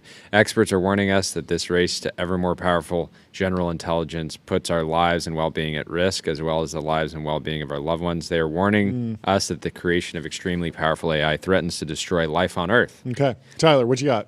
So I think it also could be, Dario just said they're not selling AI to China anymore. So he might just be, SPV holder, and he's, interesting. Mad about Yeah, the profits. less revenue from not selling internationally. That makes sense. I mean, this is Usually incredible marketing because they're not a for public company. Anthropic. You can't This really take out a short position and become an activist. This is incredible marketing for Anthropic. Yeah. Do you I'm think like, this is like some do you sort of think- like mischief style stunt, like to promote the company? Yeah. You need to get protesters. It's so funny to single out Anthropic, the most safety-oriented. Yeah, they are the most safety-oriented. major lab. Like, why not That's just like like XAI is like, we will just put everything out. Like it's the first name is actually Adolf. It's like, Mecca. yeah. Anyways, a lot of big buzzwords in here. Okay. Power Bottom Dad says, "This is so crazy. I'm kind of for it." Yeah. Does the post look one-shotted at all? Vittoria says, "Bro, you're on a fast. If it's good for you. If you get to 7 days, it'll do wonders for your health." Is this bodybuilding related? People are just responding to his post with pictures of their food. Okay. Oh, that's so mean. Wait, but are there any M dashes in the post? Zero M dashes. It's not this, it's that. Nothing like that. Okay. I mean, it basically says Seems like pure. the same thing over and over and over. Okay. Kind of a. I wish he put this into Claude and kind of like What is his cleaned it name? up. Guido Reichstatter. Interesting. Well, good luck to him. Hopefully, he dries out and cuts down on the body fat, gets extra diced. We, say it's bulking season, but it's not right for everyone. Some people got to cut, and no better way to cut than go on an aggressive fast. So he is the co-founder of a company called Stop AI. Mm-hmm. And he has one connection on LinkedIn. Who is Stop it? AI. Oh, wait, you're connected to him. No, I wish. Okay. His only experience on his LinkedIn is Has he at stopped Stop anything AI. else? Has he stopped at anything else? Yeah, it'd be crazy if like his last job was like Like co-founder at like Stop NFTs. Or like stop time travel. It's like, I was successful. We don't have time travel. Stop teleportation technology. Yeah, Stop there's not- hypersonic planes in America. There's not much on Guido. He is interested in LinkedIn news, according to his interests on LinkedIn. Interesting. Well, one AI you should not stop is putting your sales tax on autopilot with numeral HQ. Sales tax on autopilot. Spend less than 5 minutes per month on sales tax compliance. Go to numeralhq.com. On the more optimistic side of things, Everyday Astronaut has been reflecting on the Starship program over the last week, and one thing has become obvious to him. This is from Everyday Astronaut, a fantastic space-related content creator.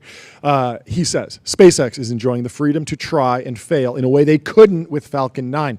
Doing anything experimental on the Falcon 9 was risky because it was SpaceX's only source of income. It was their lifeline, their workhorse. Making any tweaks to the Falcon 9 to try and land a booster back in the day was a delicate balance. Don't push the envelope too hard because it could lead to a failure failure of the primary mission, which did happen twice. Yes, I believe that they blew up a satellite that Facebook was putting up. It was very dramatic and kind of foreshadows the showdown and the potential MMA fight. But of course, like, they have a contract, and I think the money flowed appropriately. The companies weren't actually upset at each other, but it was kind of a crazy crossover moment in tech.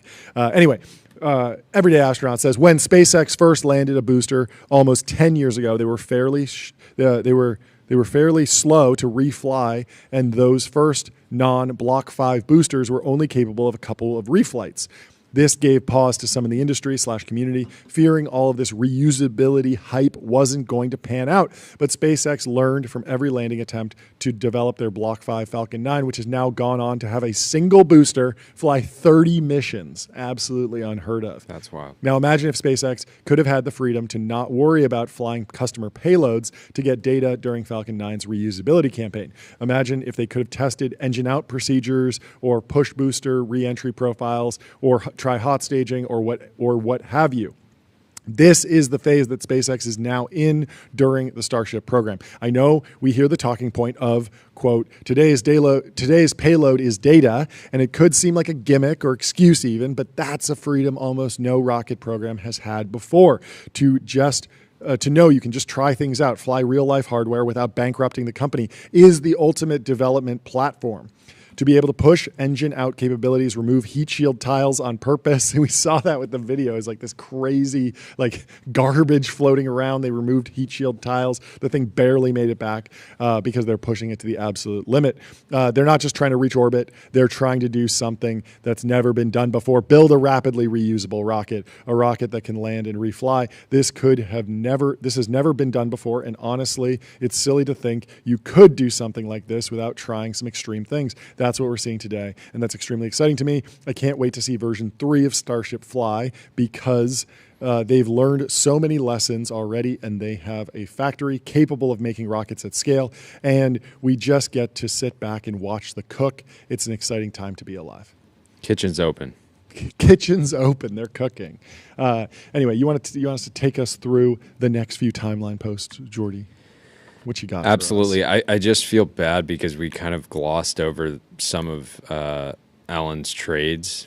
2021 bought a house in Carp for $70 million, sold it for $96 million 2 years later. Wait, Carpinteria? Yeah. $96 million. That's a huge number. Wow, that must have Another one bought a house for $7 million in 2017, sold for $11 in 2018. Yeah, these are great. Another one rebought a house for $14 million in 2021, resold it for 21 million in 2023. And some of these are so quick. You know, buy in 2024, sell in 2025, $10 million gain. I mean, she's just pushing this. Holmby Hills, same year. She bought a house for $20 million in 2022, sold it for $36 million in the same year. That's great. An absolute dog. The Usher house. Usher listed the home for sale for $35 million in July 2019. We just can't quit the mansion section today. Should we talk about the house of the month? What else is in here? Why don't you call Eric right now? Oh, yeah, okay. Said he's ready. Yeah, well, Mark, let's get Eric Glyman on the phone. I got an important question for him. We saw the news about the $1 billion run rate, and we just had one question to ask. Let's get Eric Glyman, the CEO of Ramp, on the phone. Hey. Eric, how you doing? You're live. You're live. We're live. What's going on? Give us the update. There's some milestone that just dropped yesterday, I believe. It is.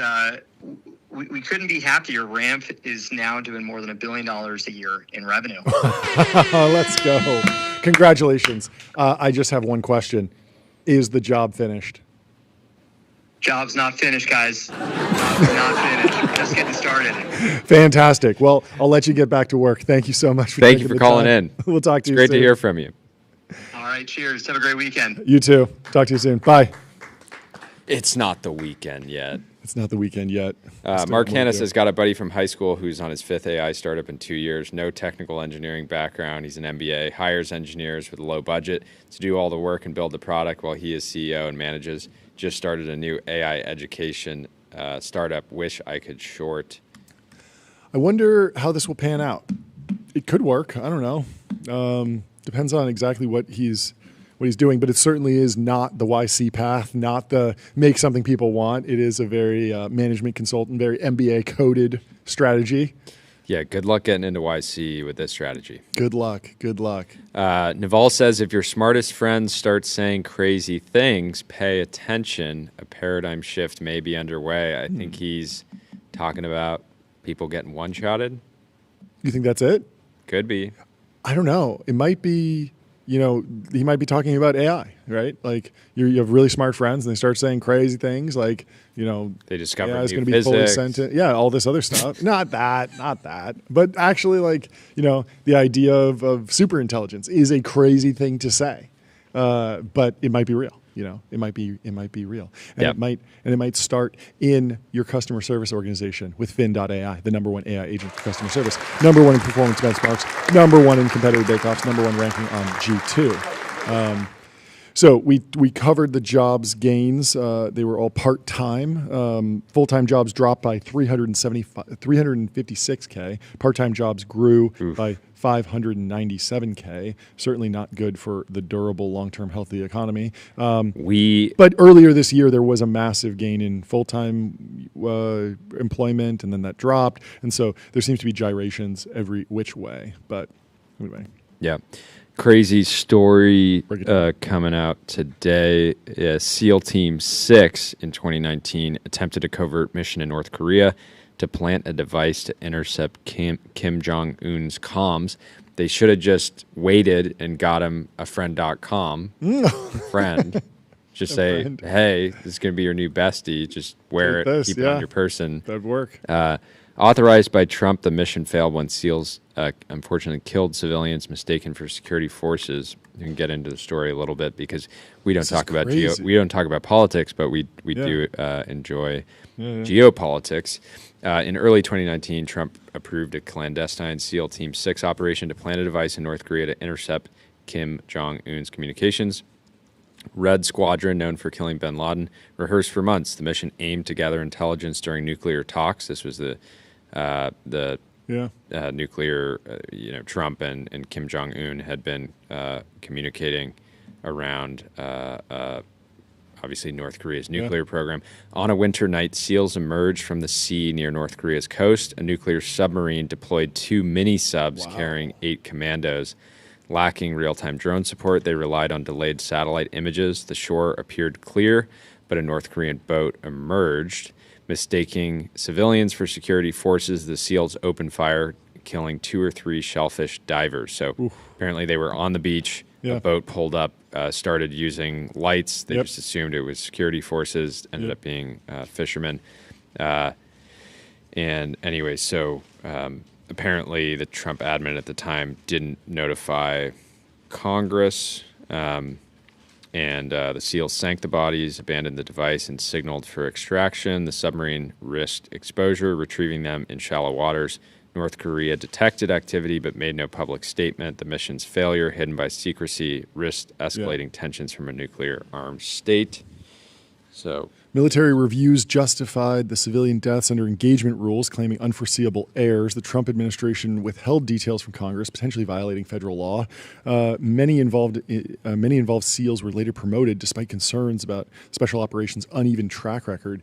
It is fascinating that the Disclosed TV talked to 24 anonymous sources, including Trump administration officials and military personnel with direct knowledge. Their anonymity reflects the operation sensitivity. It is obviously a tragedy. It seems a bit hard to hold special operations teams and say you have to you can't fail if you want to rise up in the organization. Sure. Right? Yeah. But obviously you want every operation to be executed flawlessly. Anyway, in other news, the Washington Post is now on Substack. Let's hear it for the Washington Post. The Washington Posters. Jeff Bezos. They heard you can post. Jewel.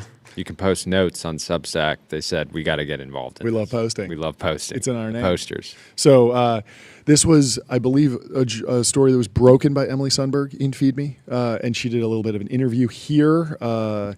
Let's see. Welcome to my life, says Rachel Tashjian. And Emily asks, how do you see the Washington Post's game plan on Substack playing out? Is there something that will make your strategy different from other legacy media brands that have joined the platform? I'm actually not that familiar with other legacy media brands that have joined Substack. Are you subscribed to any? Andreessen Horowitz. That's not specifically a new media brand. At this point, they've been doing media for 20 years, though. So I guess That's what I'm saying. That's what I'm saying. Yeah, play the shots fired. No, I'm just. It's funny. Just joking around. No, we are the legacy media. They are the new media. We want to be legacy media. I don't. The Washington Post responds. I don't necessarily see Substack as an alternative to legacy media. I see it as an additional tool to experiment with and a fantastic way to connect with new readers. I love getting into the mix in the comment section. Yep. I think a successful journalist in 2025 should be on as many platforms as possible and have a tailored strategy for each one. Completely agree. So it was important to us that we publish original content exclusively on Substack and really engage with the platform on its own terms.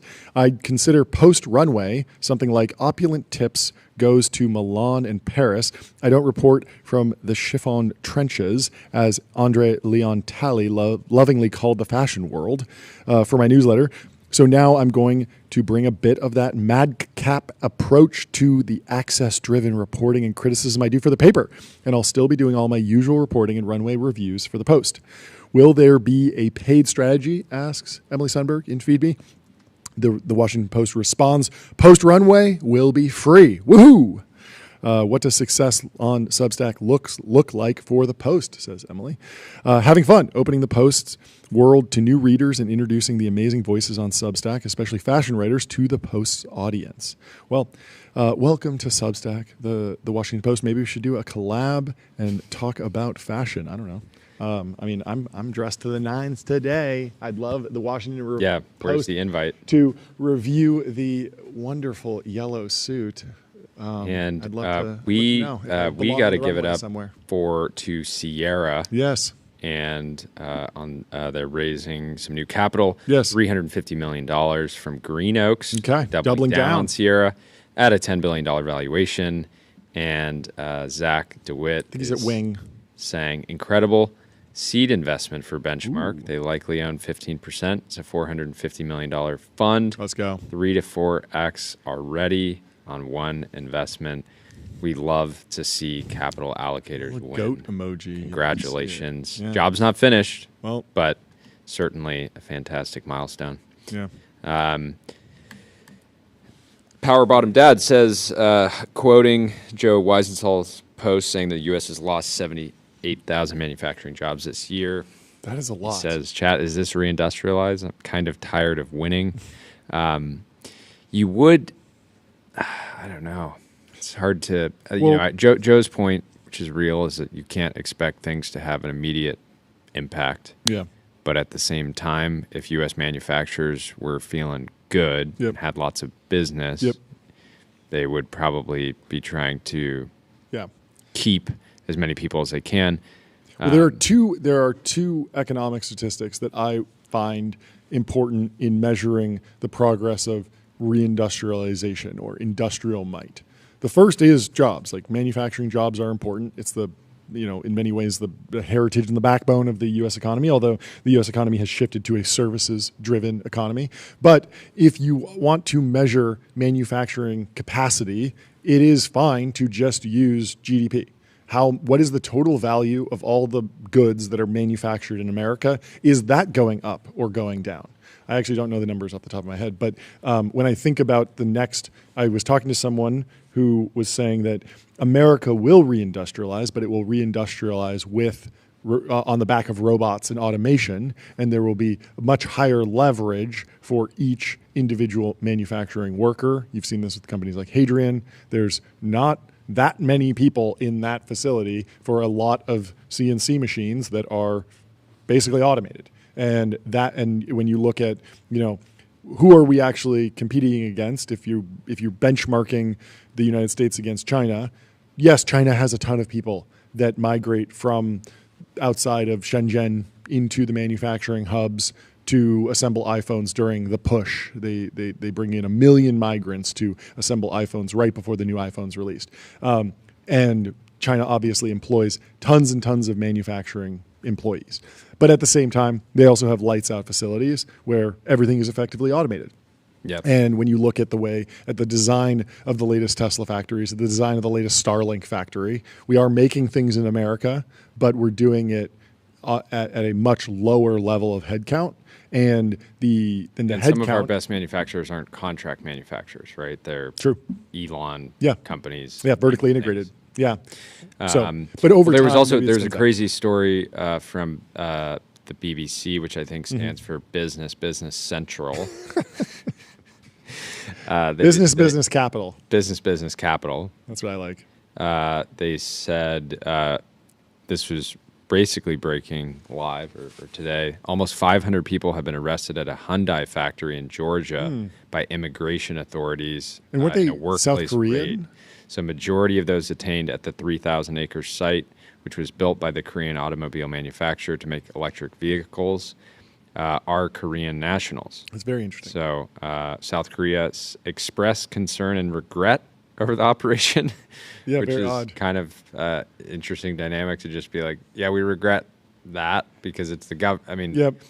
it's South Korea saying that, Sure. not Hyundai. You'd Yeah. think Hyundai would be like, sorry, because this scale is Got to like, sort out the visas, guys. Like, Yeah. You know, I think everyone's all for like bring the TSMC semiconductor experts to Arizona, but make sure that they fill out the immigration paperwork. Yeah. If they're going to come over here and build. Anyway, Buco Capital Bloke says, perhaps we are moving to the find out stage of paralyzing the U.S. economy with a multi-quarter barrage of nonsensical, inconsistent, and conflicting set of economic policies. And there's some people in the chat. Is this bullish? Is this bullish? No, this is not bullish. He's blackpilling. He's very, I know. He's very upset about the economic data that was printed today related to a lot of the economic policies, mostly from the tariffs. Obviously. Alps has a post showing the Las Vegas sphere, saying it's looking a little bit different. This, to me, SSI advertising is this super intelligence rearing its head? Yeah. I love that Ilya is leaning in to the bit Me. and having fun with the hats and whatnot. Wasn't there another hat? Oh yes, Pixel Hulk. Pixel Hulk says they now have a new line of Mark Andreessen merch, and it's a hat that where the head looks like Mark Andreessen. This looks like this is like a fantastic AI image. I imagine this is AI. It looks like some sort of however they made this, whether it's Photoshop or AI, it's flawless. Yeah. I do think this would sell pretty well. It is ridiculous looking though. TBPN was featured at Volta. Oh yes, earlier. Theo did a photo shoot. There's a Ferrari in the picture, which we love. Yes, and I believe one of Volta's employees. Mm-hmm. And anyway, shout out to John Fiorentino. We got to do a live can't show wait to visit the Volta HQ in Nashville. Be great. We The have to be flagship. It's not even the HQ. This is the flagship store, right? The flagship. This is the you got to make the pilgrimage. Yeah. We covered Tempo, the new L1 built by Stripe and Paradigm, so we don't need to cover it again. But Mert was firing back in the announcement. They were the Tempo team was basically highlighting potential limitations from existing L1s. Mm-hmm. They highlighted transactions per second. They highlighted moments that you couldn't run payroll again. You know, when Trump, if you were trying to run payroll, and that's because the day that Trump Coin launched. So Trump Coin launched on Solana. Is that right? Not Ethereum? Because I know Ethereum, the narrative around Ethereum has been like the network's congested, there are high fees, but that was the whole idea behind launching Solana, was that it was going to be much more scalable and there was some sort of trade-off there. And then this is like the next L1 and people are upset about it in kind of both camps. But I invited Matt on the show and Mert, who were both talking about this, would love to. Yeah, and they're happily running a little bit under the radar. Now, Mert said, guys, you can just say you want more full stack control and distribution. You can also say you want the L1 premium or a controlled validator set. these are perfectly legitimate answers, but you look unserious and hurt your brand when you start talking about scalability and defending the Solana blockchain. Yes. It is proven that it can scale. But yeah, I mean, I think this kind of play makes sense because, of course, Stripe and Paradigm would want to own the rails effectively, even if it's going to be network driven. Yeah, and it does seem like Stripe has a large enough customer base that they can actually bootstrap the network fairly easily, right? By just offering it baked into checkouts that are already powered by Stripe potentially. Although I wonder how, like, what the onboarding process is like, because even just getting a Solana wallet set up, it's not as easy as like, oh, I have a different credit card. And so the same Stripe form works the same. Maybe you wrap it in a credit card. I don't know. I still don't exactly understand like where Tempo fits in the full stack and how this gets rolled out. But I'm excited to learn more. I mean, we'll certainly have some folks on to talk about it. More importantly, for some members of our audience, Mercedes-Benz is teasing the return of the four-door soft-top cabriolet G-Wagon. This is the moment that many of us have been waiting for. Yes. G-Wagon, arguably greatest car ever made. They have done many iterations of the cabriolet over the years. I came close to buying one a couple times from my friend Blake, who has a company called Found Objects here in LA. He sources these incredible G-Wagons from all over the world.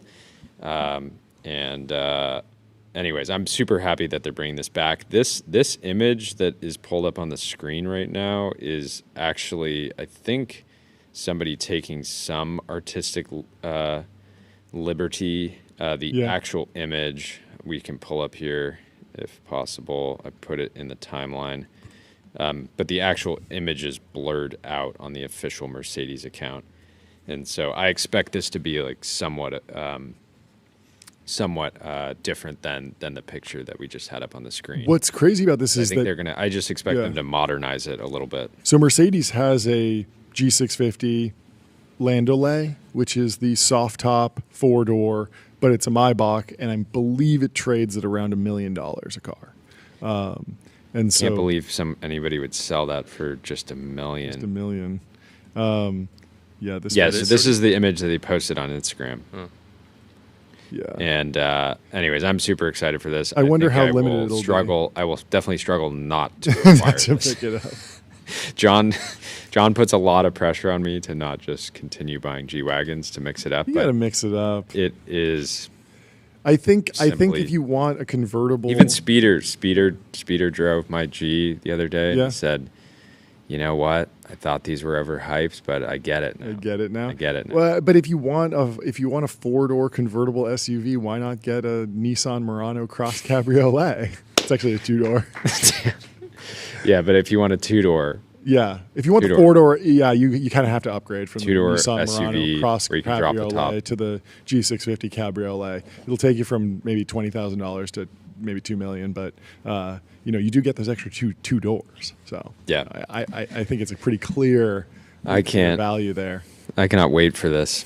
Do you think the G-Wagon salesman should be on ADIO? Customer relationship They absolutely magic. should. ADIO is the AI native CRM that builds, scales, and grows your company to the next level. You might be tagged as just already closed one, and for some G-Wagon owner in ADIO, and they put you right back in.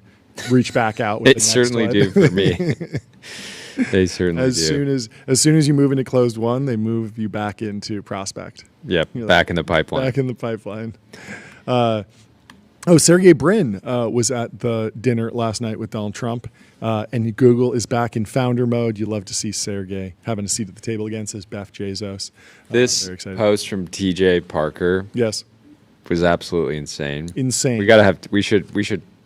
We should call TJ right now and ask him to explain himself. So he says, fun facts. I was the youngest VP at Amazon. Yep. Of course, he sold PillPack to Amazon for $1 billion.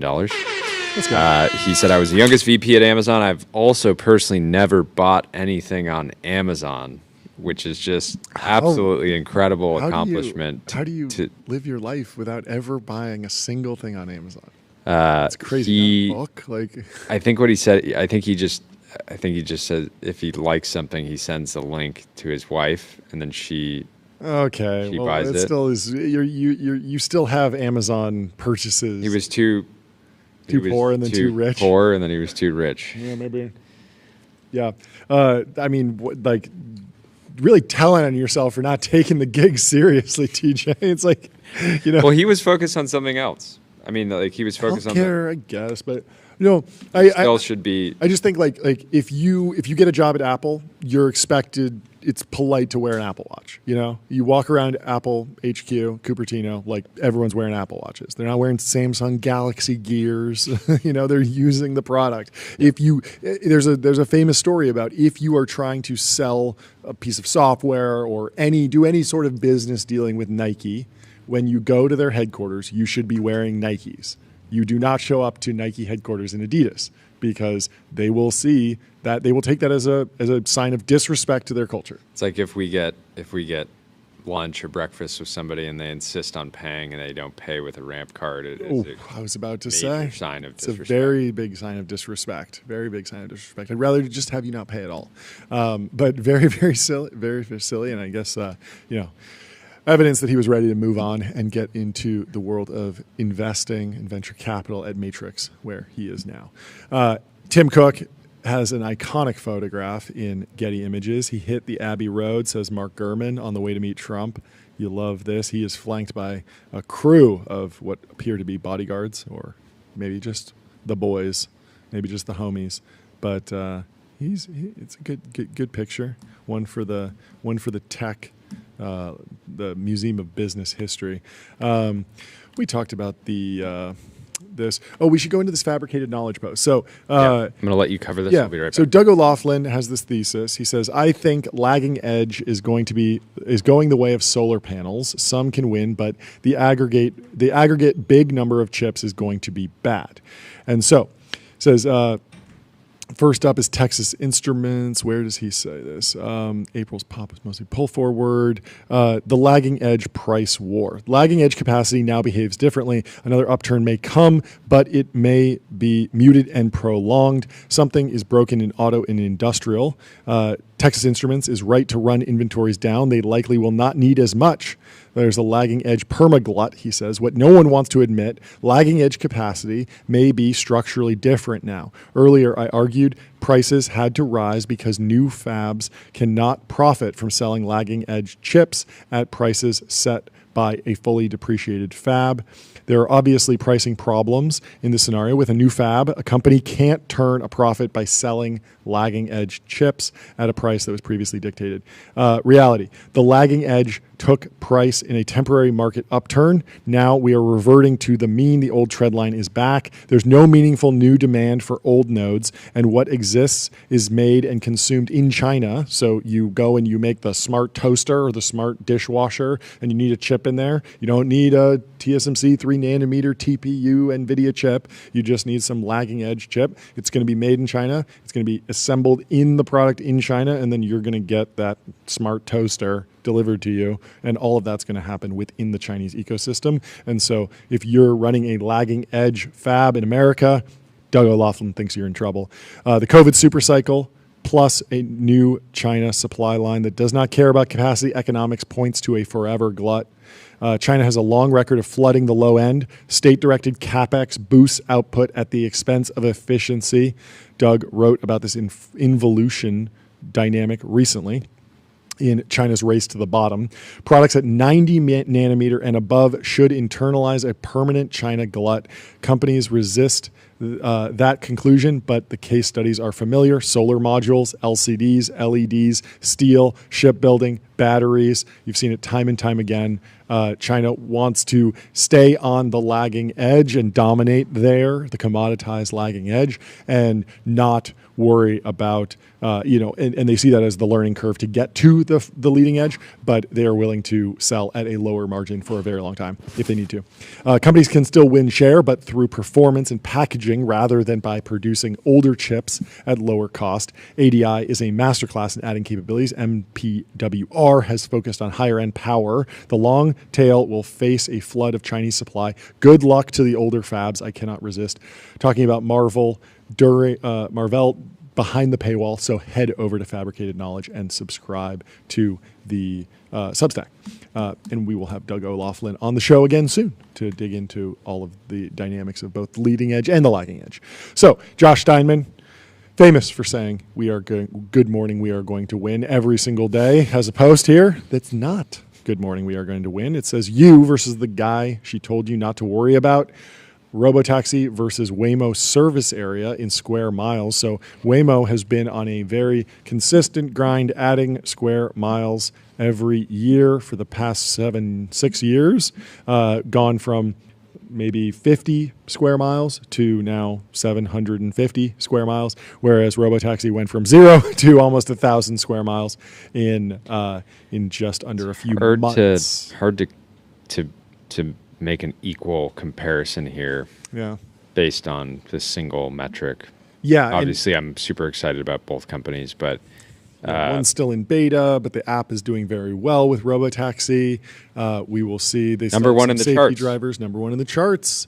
A little bit of a narrative violation. Nikita Turns out, maybe made a phone call to Tim Cook, and Tim Cook said, "Thank you, Elon, for getting us to space. Thank you for." We'll put you at the top of the chart. Thank you for Starlink. Thank you for the Model 3. Thank you for the Model S. Thank you for the Model Y. Thank you for the Model X. Thank you for the Cybertruck. Thank you for the Roadster. Thank you for the Falcon 9. Thank you for the Merlin engine. Thank you for the brain chip. For the brain chip, for the Neuralink. Thank you for boring Twitter. Thank you for building that tunnel in Las Vegas. Thank you for PayPal. Thank you for Twitter. Thank you for Ani and Valentine. Tim Cook definitely said thank you for Ani and Valentine. And Elon said, cool. You can have the Robotaxi app on iOS. Anyway. How did you sleep last night? Oh, I slept. You slept like a log? I wish. 71, only 6 hours. 85, play the song. Let's go. 85. Thank you, Giorgio. Travel days. Travel days are rough, yeah. Rough. Go to 8sleep.com, get a Pod 5, 5-year warranty, 30-night risk-free trial, free returns, free shipping. And you can use code TBPN. So this was cool. Yep. So this was just a cool move in the history of capitalism. Yes. Altacap says, didn't notice this until today. Okay. Another shareholder died. This is a Japanese company and donated their shares to the company, which was 6% of the outstanding shares. Their will also donated their real estate to the company. Yes. And Sleepwell said, "Oh, you think buybacks are cool? How about major shareholders dying and donating their shares to the company, plus some real estate for free?" Tyler, we do expect you to put the iPhone that we gave you in your will to TBPN. It will be passed down to another intern in 50 years. There's a funny contrast. I think yesterday. let's not make the call. 100 years. Thousands years. Wait, what does Xi Jinping think he'll live to? 150? So that's like 145 years from now. Yeah, for you. Exactly. But there was a post yesterday. What's this carrot? Yeah, the carrot and the stick. Oh, carrot on the stick. Carrot and the stick. No, they shouldn't be on the same. They can't be attached to each other. You put the carrot. You give somebody the carrot. Have you ever ridden a horse? You put the carrot on the end of the stick, and then you hold the carrot in front of the horse's nose. And then the pull. I'm more. I thought we were talking about the phrase like you're correct. Bring the carrot or the stick in a negotiation. Yeah. But yes. Okay, we got it. Yeah. So the next time we see Donald Trump doing a 4D chess negotiation, we're doing away with the chess analogy and we're moving to the carrot and the stick analogy, and we now have a physical prop for both the carrot and the stick. Okay, but I was going to say, yesterday I think we sent a post about there was some billionaire who was leaving his will to Neymar. Oh yeah, like $1 billion that's in here for Neymar. Yes, yeah, I love that. So interesting contrast. Yeah, wait, who is Neymar? Something with like a ball. He's an athlete. Yeah, he plays soccer. Is this just some crazy way to get around salary caps? A businessman is leaving $1 billion to Neymar in his will. The administrator justified that he identifies with the athlete and decided to give his inheritance to the player. That I think if crazy. Steve Ballmer really wanted to get around the salary cap, he would, commit ritual suicide and leave in his will his money. That is the final boss of salary cap evasion. It's just seppuku to just get an extra. You care so much about your team. Well, in some other news that we will have to track the will of, very sad news. Giorgio Armani has passed away. He was 91 years old. Absolutely. He was the creator of the power suit. He held the reins as conglomerates rose. Giorgio Armani, the designer and business mogul who brought subtle Italian luxury to the world stage and conquered Hollywood, died at 91. He worked until his final days, dedicating himself to the company, the collections, and many ongoing and future projects, said an announcement by the namesake brand. The company later confirmed he died in his home in Milan. During his years at the helm, he remained steadfastly independent in a fashion landscape dominated increasingly by conglomerates. Although he disliked the moniker, Armani was often called the king of fashion. In an interview with the Wall Street Journal in 2024, just 1 year ago, he insisted that the secret to success was his humble, consistent work ethic. This guy has Founders Podcast episode written all over him. He owned a super yacht and homes in New York, Milan, Pantelleria, Antigua, Paris, Saint Moritz, Saint-Tropez, Forte de Marmi, and Brioni, but he showed up at the office every morning and ruled his empire with a firm hand. He has TBPN mansion section deep dive written all over him as well. Armani, who called himself a designer businessman, was the sole shareholder of his company at the time of his death. Wait, wow. I had no idea. Still. In 2023, its worldwide revenue was $2.6 billion across men's and women's lines, the Emporio Armani Diffusion line and Armani Privé Haute Couture, interiors, dozens of restaurants, 2,500 retail stores, fragrances, and a cult classic beauty line, whether it took the form of relaxed suiting, makeup, or interior design. His work whispered refinement. His stylistic innovations included an emphasis on neutral, in-between colors, soft shoulders, and a more relaxed approach to in-between colors, as I read this in a yellow suit. Not exactly an in-between color. You know it's not from Armani. He often drew inspiration He still would have from, appreciated the ramp suit. I think he would have. As a designer businessman. Yes. He often drew inspiration from Asian culture in his work. Akira Kurosawa's 1988... Let's see, about A8. Film called Kagemusha inspired his fall 1981 samurai collection. I love that he has this balance of softness and power, said Armani's fellow designer Michael Kors at the last New York runway show in 2024. Armani became a household name where he designed Richard Gere's suits in the 1980 movie American Gigolo. From the 1980s until recent years, he was the go-to designer for red carpet looks, dressing Oscar winners from Jodie Foster to Cate Blanchett. In 2024, Armani stressed the extremely important role of independence played in his impact. It's not a question of pride, he said. It's about getting things done. When I have an idea, I want to see it through to the end. He set up a trust in 2016 that laid out his plans for his company, including a charitable foundation and details for how a public stock listing or an acquisition would be handled. He worked with a close circle of collaborators, including his sister, Rosanna, who is on the board, his niece, Silvana, who is the head of women's design, his niece, Roberta, the head of VIP and entertainment relations, and his nephew, Andrea Camarana, the sustainability managing director. His right-hand man and close friend was the head of menswear. Born in northern Italy, the town of Piacenza, on July 11th, 1934. That's 200 years before Tyler was born. Armani was the middle child of three siblings between older brother Sergio and younger sister Rosanna. Armani described his childhood marked by a fascist regime and World War II as hard Scrabble.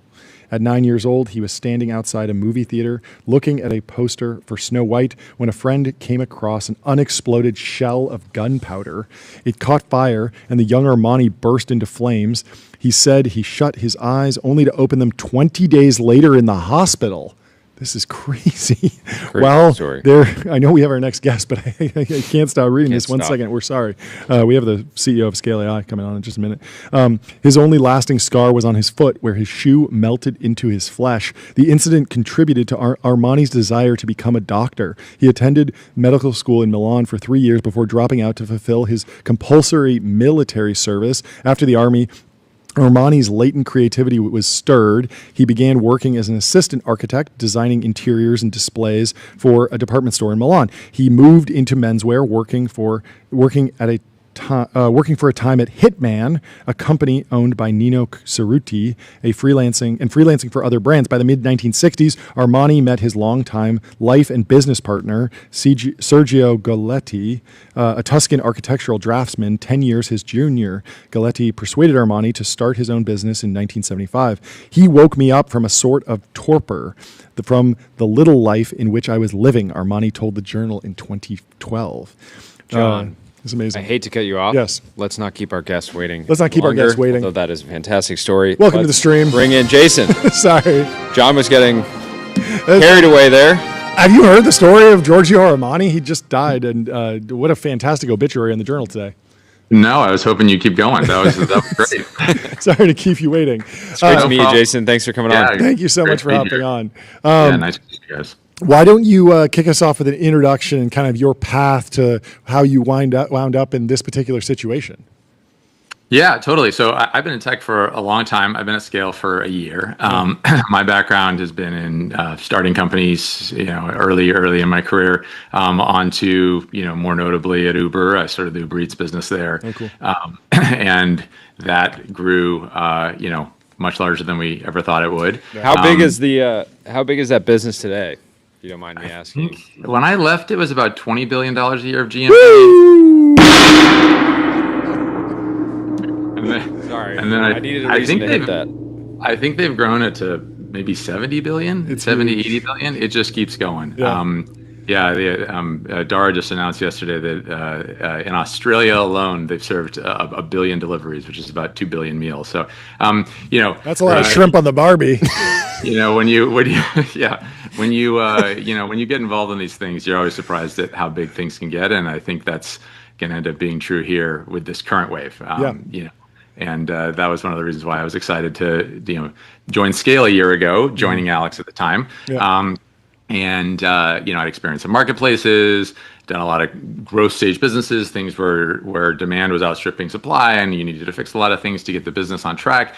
It's been an exciting, super fascinating journey over the past year. I mean, nothing like I ever expected. Yeah. What was the shape of the business when you came in? Like, from my perspective, Scale has been a very interesting business in that it hasn't, like, many companies have a second act. I feel like Scale's had a second and third, maybe even a fourth act. The way I tell the story is, Alex Wang is starting with creating data for self-driving cars. Eventually that business maybe gets rolled into Waymo and Tesla directly, and so Scale expands into the RLHF boom during the LLM boom, and has kind of grown. And then my question was, are we going to see Scale AI take on robotics data or more specific tasks? And so describe the shape of the business when you joined and where you were thinking about taking it. Yeah, no, for sure. The history's amazing and fascinating. I think Alex had this insight that data was the most important thing to models. Yeah. And that was 9 years ago. So that's very visionary. And I was very impressed whenever I was talking to him about a role at the company, only a year ago. And you're right, we've gone from different types of data. And one interesting thing about like this entire journey is that every single type of data, someone has said like, oh, when is this going to go away? When is this going to go away? Totally. When is this going to go away? And this is a common thing that we hear. And we've heard it so many times that we sort of are used to addressing it, and there's always some other source of data. And one of the reasons why is because data is the application in many ways. Mm-hmm. You're going from a software space where it's software organizes data for use by humans. Now you've got data driving applications of things. Mm-hmm. And so as we generate more and more data, the models are serving customers. Those customers have higher and higher demands of what the model should do, which then drives demand for more data, and the data changes. But we've gone through this so many times, from expert data to now models are working on like how do they do things for you, right? It was about knowledge capture, and then now it's about skill capture. Yep. So it's been an awesome journey, and the company has been extremely agile and extremely commercial over the entire journey, which is which leads us to this discussion. Yeah, it hasn't just been just like like if you zoom out, it's like one smooth sort of exponential, but in fact there's different pools of data that have been maybe a series of stacked S curves, but that's the story of all technology and all progress. So I'm interested to know when Alex did Invest Like the Best, he had a very interesting point about robotics data being particularly rare. Like, at least we had the internet to crawl and scrape, and that was something that it eventually needed to be polished with RLHF, but with robotics data, there's just so little out there. And I was wondering if that was something that you were interested in looking at, or if it was immediately the skill capture thing of these like really, really niche experts, people who know about archaeology, and it's just not on the internet, and you need to go get some PhD, get them on the platform, and start having them answer questions so that can get baked into the models, and we can get out of the what is it, like Gell-Mann amnesia or Dunning-Kruger for these models, where it sounds great until you're asking about the thing that you're the expert in, and then you're like, oh, actually it's only at a college level. It's not actually at the full expert level. Right. Yes. So yes, we do robotics data today. We've been doing, that's one of the newest parts of our business. Yeah. That's the way beyond expert data. Sure. So we've been doing expert data for a year and a half plus, depending on where you draw the line on experts. Sure. But everyone in the data business is in the expert data, is in the expert business, because that's what the models need. That's what they demand. Yep. Something like 15% of the people in our network are PhDs. 25% have master's degrees, and like a very large percentage, I think 60% or so, have at least a bachelor's degree. And so, that is where the knowledge capture has gone. Robotics, it is interesting, right? Because you can't necessarily pre-train on this like corpus of information from the past 25 years of the internet. And so that probably just increases the size of the opportunity going forward. But the space is new, right? Yeah, I mean, totally. There aren't robots walking around the world yet. So a lot of this is still in development. One other thing worth mentioning is like all the data types from before, we still do. Like we still supply data to autonomous vehicles companies. We're still providing computer vision data to the US government and other parties. And so these things do stack up, as you mentioned, into what is now a pretty big business. Is there still some piece of the business that's not AI, not directly AI related, like almost like Mechanical Turk-esque? Like I just need an actual human to do something at an API endpoint for a very reliable, very scalable, and so I come to you and instead of going to an LLM, I just have people doing it on demand. Is that a thing? That's not a thing for us. Okay. I do think that is a thing in the industry. Sure. Like some of that work has gone into BPOs Sure. and sort of like lower margin, less difficulty type tasks. Yeah. And so we're at the frontier, and part of being at the frontier means you do the hard stuff. Yeah. The margins are better. Yep. The skill level required is higher, and it pushes you to constantly be driving the business forward. And that adaptability, frankly, that started with Alex in terms of like always looking for the next thing and being really close to the tech is kind of what's allowed us to get here. On the customer side, how are companies buying this data? It seems like there's overwhelming demand. Well, you go to them and you say, "I'd like 10 data, please." 10 data. 100. No. I mean more so like what do the actual like customer relationships look like? Sure. It seems like a lot of the labs and big players are actually working with multiple providers, and that's not necessarily a bad thing because different providers can specialize in different things. Yeah, I mean, we have, that is true. That's sort of a general understanding of the market. The reality, though, is on the ground. If you want high quality frontier data that's difficult to get at volume, the number of providers goes down dramatically. And so there's a lot of claims being made out there about doing things at scale. We're one of the largest providers today. We've been one of the largest providers.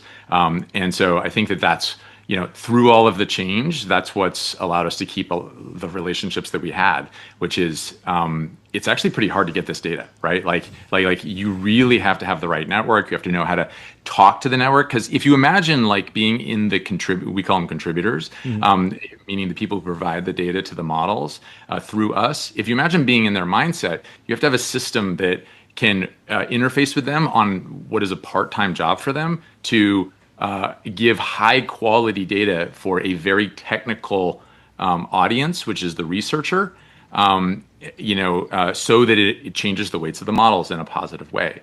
And that's not a super straightforward thing to do. And so, and the business is going great. I mean, like I've seen a lot of press out there. There's been a lot of coverage, a lot of speculation. Every month since the deal happened, we've had growth, which I think a lot of people will be surprised to hear. Given, I mean, like I read the news and then we look at what's going on inside the company and we're just like, okay, we got to start talking a little bit more. Obviously, I've been in the seat only a few months, and so there's been a lot going on. But like things are going well. We have one thing worth noting, is we have two multi-$100 million businesses. We have our data business, which we're most known for.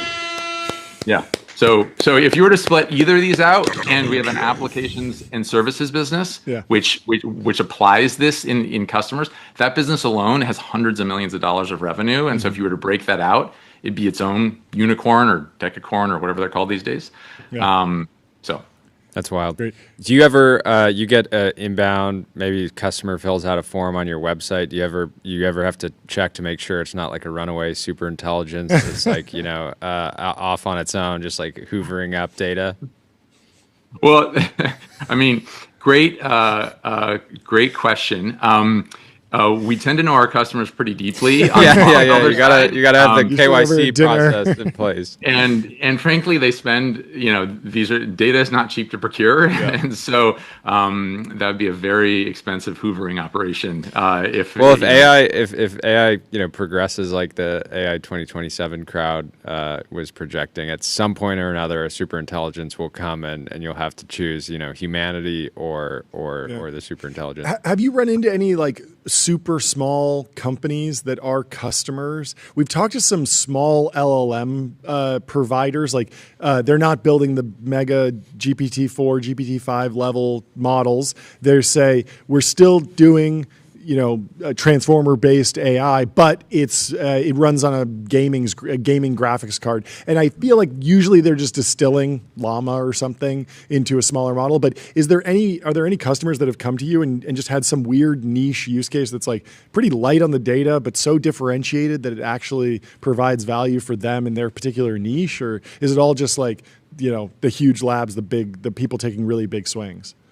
Yeah, I think the big swings is most of it. We do see some of the smaller stuff where we actually are starting to see some data needs, which is sort of it goes to just following the market. It's actually inside of enterprises.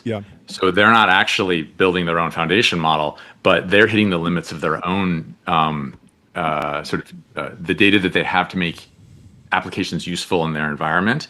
And obviously the US government, we do a lot of computer vision data for the Department of Defense too. So those are the more sort of smaller customers and maybe less publicized things that Scale does. Are there other analogies to the DoD where there are companies that have private, more secure data needs, and maybe the Scale process is working on top of their own proprietary data and they need to transform it somehow and you get involved? Is that a thing at all? Yeah, so that's the applications and services side of our business. That makes sense. Right? And so the history there is as we were supplying data to the model builders, obviously Scale is very well known. Alex is very well connected. The company knows a lot of people. People started contacting us saying hey, we kind of thought this AGI thing was just going to pop out of the box and do everything for us. And the reality is that's not what's happening at all. So as we got pulled into that world and being asked like, well, how do I apply this to an accounting problem? How do I apply this to a healthcare problem? We started to see the actual fundamental problems inside of these organizations and why they can't get there. What's interesting is I've actually been on site with some customers in the past month, as we're getting to production with this latest round, and some of the limits they're hitting is the actual human knowledge from the executive staff, or in like a healthcare setting, maybe the most senior doctor, or in an accounting setting, the most senior accountant. And they sort of went into this thinking like, okay, we might need some data from the subject matter experts here, but maybe a junior accountant or maybe a junior lawyer will just go in and label some data where we don't have recorded data, but we need the models to do something that they currently aren't doing. And what's happening is that the senior staff is finding that they need to get involved, because as you build these agent systems, which agents are basically obviously just applications running, that leverage AI, that coordinate with each other, in order to align them, which goes to your AI 2027 comment, which is like, are they going to be aligned to like human values, and then will they do the things that we want them to do the way that we want them to do them? You actually need, the question becomes, who do you align it to in an organization? Like, do you align it to, someone who's straight out of college? Maybe. Do you align it to the most senior person in the organization? Maybe. They need a partner to help them figure out which. Yeah. Do you align it to compliance? Exactly. Or somebody more on the operating side. Yeah. What are you guys seeing on the like smaller model builder side of things? Are you seeing like the things you're asking me about in terms of like their needs and specialization? Yeah, I mean, I think there's this big question right now about inference costs, and do you need to throw a reasoning model at everything? Token costs are coming down, but people just keep moving on to they're like, oh, the better model is the same price as the last model, so I'm not even capturing that 10% or the 10x gain or whatever is happening in the cost of inference. The most recent data point that we actually got that was hard was from Notion in the Wall Street Journal. Ivan, the founder, said that their gross margins dropped from 90% to 80%. Not that bad, and I think that's a trade that they should take all day long. But you could imagine that. I think. You could imagine that. So basically, Notion's probably paying for the best-in-class intelligence, and that's having a material cost on their gross margins. But if they figure out that, okay, what users are really excited to pay for is a report that summarizes everything that's happening in Notion across all your documents, or they really love templating with AI, or they really love having just a chat interface on the right that is somewhat aware of the documents, and they can just kind of ask, hey, I remember putting all of my medical records in one Notion thing, or I remember putting all my financial or my CRM over here. Like, can you find that for me? Over time, I would bet that they're able to distill that into smaller and smaller models, bring down the per token cost or token per dollar per million token cost to a place where the margins go back up. But it's kind of a broad question in the market as more and more companies lean into AI and want to deliver like the most frontier model possible to their customers. No one wants to say like, oh yeah, we added AI to our product. It's GPT 3.5. People will be like, why? For sure. What am I paying for? What can you share about like more general business strategy at scale going forward? Your 49% of the company is owned by Meta, but you guys still have a bunch of customers, tons of revenue. You talked about 2 9-figure businesses. You got a bunch of people on your team. Like, how are you kind of like rallying the team, and what are reasons that people should join Scale today and be a part of the opportunity you guys are going after? Yeah, of course. Yeah, it's worth taking a step back and talking about that deal for a second, which is, Meta put in over $14 billion for 49% of the company. As part of that, Alex and some others went to Meta. Scale still has over 1,100 employees, and we're and $1 billion on the balance sheet. And so we have a lot of And those money. employees, to be clear, just are not. None of those are contributors. Those are like people that work No, on the contributor Scale network. platform. Yeah. Yeah, the contributor network has hundreds of thousands of people. Yeah. So those are people that are working at scale. When I joined the company, actually, I joined the application side of the business. I didn't join the data side of the business when I joined as the chief strategy officer. And I sort of saw the opportunity there. And so we're investing heavily there, and customers are reserving budget heavily there. And, as an example, we just got a $100 million contract with the Army to provide services and data and people to them. And so you've got the data business, which is supplying data to the models. And then you've got the applications and services business, which is making those models do things inside of large, complex organizations, Fortune 500s, US government, international governments. This opportunity is going to be huge for Scale, and very few people actually know about it. This is a multi-$100 million business, as I said today. We've got contracts with Qatar is a huge customer, the U.S. government's a huge customer. We've got dozens of Fortune 500 companies that we work with, and so I think the opportunity for Scale right now is just to capture this wave going forward, because we're at the very, very beginning of actually making AI work inside these big organizations. I was going to ask you where in big organizations right now, where do you think AI is overhyped and where do you think it's underhyped? We asked this to Karp yesterday. Yeah, I mean, I think it's very overhyped that it's going to eliminate jobs in the next 1 to 2 years. I think this line of thinking would require a change in the curve of capabilities and the change management inside of these organizations, where I think it's way overblown. The promise is just so high, and the reality of what's going on the ground is there's value, but the value needs to be extracted, and that requires a ton of work. And so I think what's going to happen with these customers in the next year, if I had to make a prediction, is you're going to go from having a certain amount of money, which is usually a lot in these companies, allocated for AI initiatives, to what is the ROI? The Grim Reaper is going to come for every AI company that is not delivering value to these customers, because what's happened is they've all been sucked into this idea that if we don't invest in this, we're going to miss out. But because AGI is coming, and the reality is that if that doesn't pay off, that expectation is very high. And if you're not finding a way to give ground truth to these customers, they're going to be very disappointed. So do you think we're approaching the trough of disillusionment in some of these big enterprises? I mean, I think the gap. Yeah, I mean, my short answer is yeah. I think that I've seen this in many tech cycles before. The promises are way out over their skis. There's still a ton of value.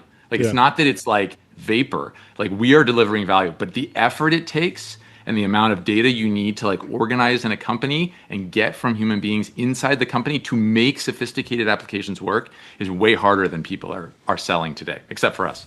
Yeah, makes sense. Has the geopolitical or geographic footprint of the contributor network changed as you've moved towards more expert-focused criteria, like the PhDs? Is it still spread all over the world? Are people onboarding in Europe and America? What does the geographic footprint look like right now? Yeah, I mean, the footprint, as you would expect, centers around areas where PhD and master's and advanced degree people are. And so you have a very high U.S. footprint. Sure. Parts of Europe, India, and Latin America. There's actually, one interesting fact is there's a lot of contributors who are contributing at a high level who've actually grown themselves. You would think it would be if you don't have a PhD, you can't do this type of work. Yeah. And maybe PhD is too far of a stretch here, but if you don't have domain expertise, what we've actually seen is contributors go through this whole cycle from a sophistication standpoint, and we think that they're self-teaching. Yeah, basically. Yeah, the finding method. The finding method, which is teach to learn. Yeah, which is kind of amazing if you think about labor markets, and you would just assume the technology would move on, but the people are adapting. Yeah. Jordy, anything else? No, this was super, super insightful. Yeah, this is great. Thank you so much for hopping on. Always welcome to join. You just give us a few minutes warning, and we'll send you the link, and you drop on. So glad you guys are out telling your story, and congrats on all the progress. Yeah, this was fun. Thank you for the opportunity. Yeah, of course. Awesome. We'll talk to you soon. Cheers, Jason. All right, Cheers, cool. Jason. Take care. Bye. Bye. Let me tell you about AdQuick.com. Out-of-home advertising made easy and measurable. Say goodbye to the headaches of out-of-home advertising. Only AdQuick combines technology, out-of-home expertise, and data to enable efficient, seamless ad buying across the globe. That's right. AdQuick.com. Do we have our next guest? We do. I believe our next guest is in the Restream waiting room right now. We'll bring him into the TBPN Ultradome. Good to meet you. How are you doing? What's happening? Guys, how you doing? Thanks so much for having me on. I feel like I need to say thanks 9 times. Do I need to say thanks 9 times? We love being thanked. Maybe but save some of the thanks. Thank you for coming on. Thank you for being you. Help. Thank you for being here. Yeah, thank you for being here. Thank you for raising capital. Thank you for building. Yes. But what a fabulous time to be alive. Yeah, really indeed. Let's kick it off with an introduction on yourself and the company. Yeah, well, I appreciate it. Let me tell you a little bit about Rivet. We founded the company about a year and a half ago, and the team has just been cooking furiously. The fundamental philosophy that we have is there's about 500 million people in the Western world that have been completely and totally underserved by big tech. Mm-hmm. This is people that do hard jobs in hard places. So you think people on flight lines, people in factories, people in bucket trucks, and people on the battlefield. We feel that the most transformative application of AI and augmented reality is with these people. So we set out to build a portfolio of products to do just that for that group of people. That's fundamentally probably the most important group of people operating, building, and defending our way of life. Yeah, walk me through like one case study of someone actually using your product to get more productivity. Yeah, as you can imagine, I mean, you even had Dr. Karp on yesterday talking about everybody from plumbers to people sitting in doing financial analysis, et cetera. When you think about somebody, let's pretend they're in an aerospace manufacturing facility. You've got a substantial amount of telemetry coming off of machines, tooling, the actual aircraft itself, and you've got a glut, or there is a deficit of people that are actually able to do that job efficiently. The application of reasoned intelligence delivering to folks on the flight line that are operating with tools in a heads-up, hands-free fashion. Look at this, John. Wow, is going to be the most the most giving drastic Zuck a run for his money there with the Ray-Bans. Those look good. These are certainly better than Ray-Bans. Yeah. Oh, whoa! Shots fired. Boom, boom, boom. It's amazing. Anyways, talk about the progress of the business. There's a new Army contract. Where are you in that process? What does it mean, and how did it come together? Yeah, this program specifically with the Army is probably the most important thing that I will do in my career. To tell you the truth, I can cut to the punchline. I'm holding in my hand a contract that we executed with the Army for $195 million to deliver the next generation of Soldier-Borne Mission Command. So that's where we are in the business. The team, we started from a clean sheet of paper back in January of last year with a determined focus to build the most comfortable, most rugged, most utilitarian fighting goggle for the Army that's ever been seen, and that's what we've done. So we were selected over the past few months in a very rigorous source selection process. Talk to me about lessons from the soldier's computer, from IVAS, from HoloLens.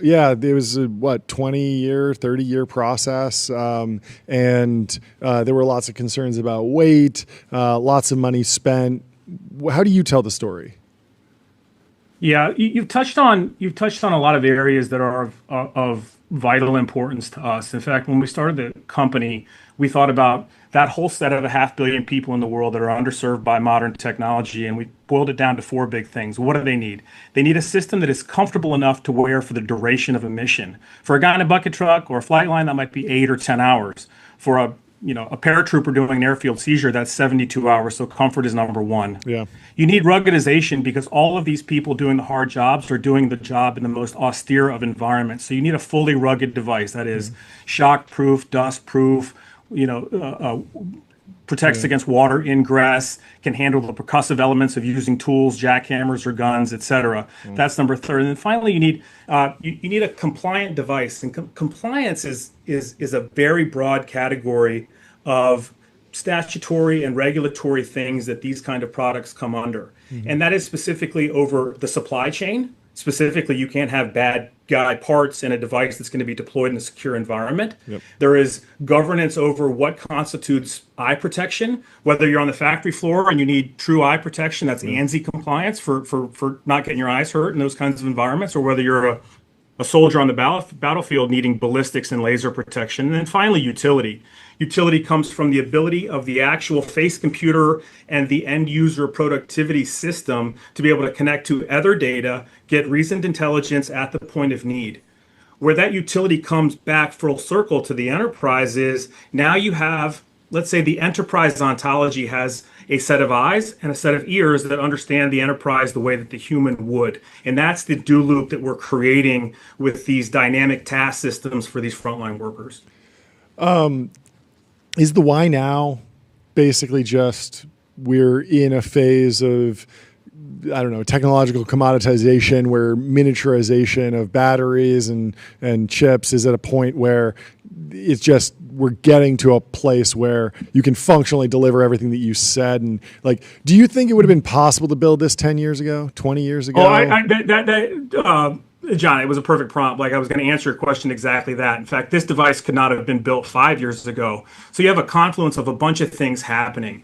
If you think about just the supply chain and the underlying components that go into products like this, and you think about the amount of capital that's been poured into them by all of the big tech companies that you know what Zuck has actually spent. He reports it quarter over quarter on the mixed reality lines in the report. That's something like $65 billion, I think, the last I checked.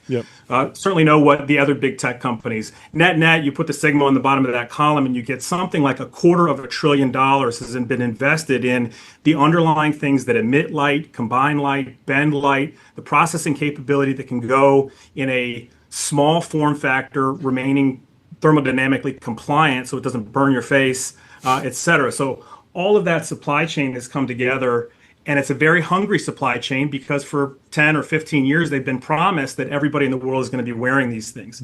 And that's where the market has actually gone wrong.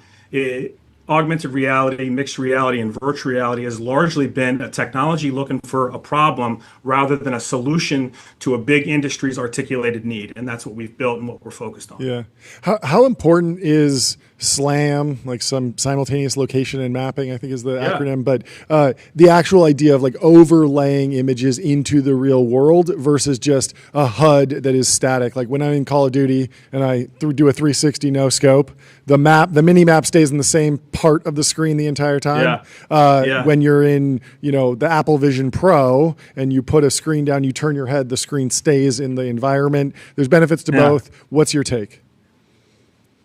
I think that there is a ratio or proportion of what is world locked and what is head locked and what is body locked in every application scenario. And you have to have the right thing to make the best user experience. And that user experience has to contemplate the cognitive load of the end user, the environment, et cetera. No doubt, SLAM and the ability to create a holographic can and put it on the table and stay locked. So as my perspective on the can changes, it's rendered appropriately. And then being able to do that fast enough so there's not some oculovestibular discomfort that causes you to want to puke is critical. So when we think about advanced manufacturing scenarios, specifically the installation of a part on an aircraft, you want to be able to line that up very accurately. And when the quality control guy comes past, he's got to check and validate that it's in the right place and installed correctly. So in that sense, it's very important.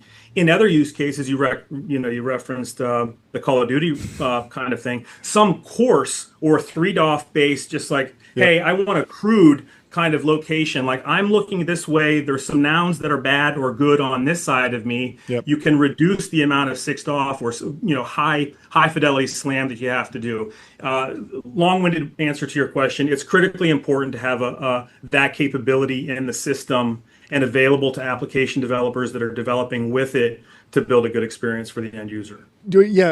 On that flexibility point, but do you want to create two different hardware stacks? Because I imagine a 3DOF headset could be lighter, could have longer battery life. Like you're just doing less things, and so maybe you can have some savings that you pass along to everything else. Or is this just not an issue anymore? The issue is becoming further and further less severe or less acute as cameras and processors and the actual algorithms themselves become more efficient. Certainly the market that is most important to us and where we're focused, we don't need a $300 consumer device. What folks need on the battlefield, on the aerospace flight line, is a high precision, high performance device that delivers both a quick and dirty kind of crude direction of where you need to go to get to safety or to do something important, and then also the super high precision tracking that would be required on the aerospace manufacturing floor. How are you thinking about dual use? We saw a hot take from a founder on the timeline a couple weeks ago saying that going dual use too early can be a risk. Palantir is a great example, but it's kind of an accidental dual use company, and they spent 20 years wandering the wilderness, and it took a long time to build that.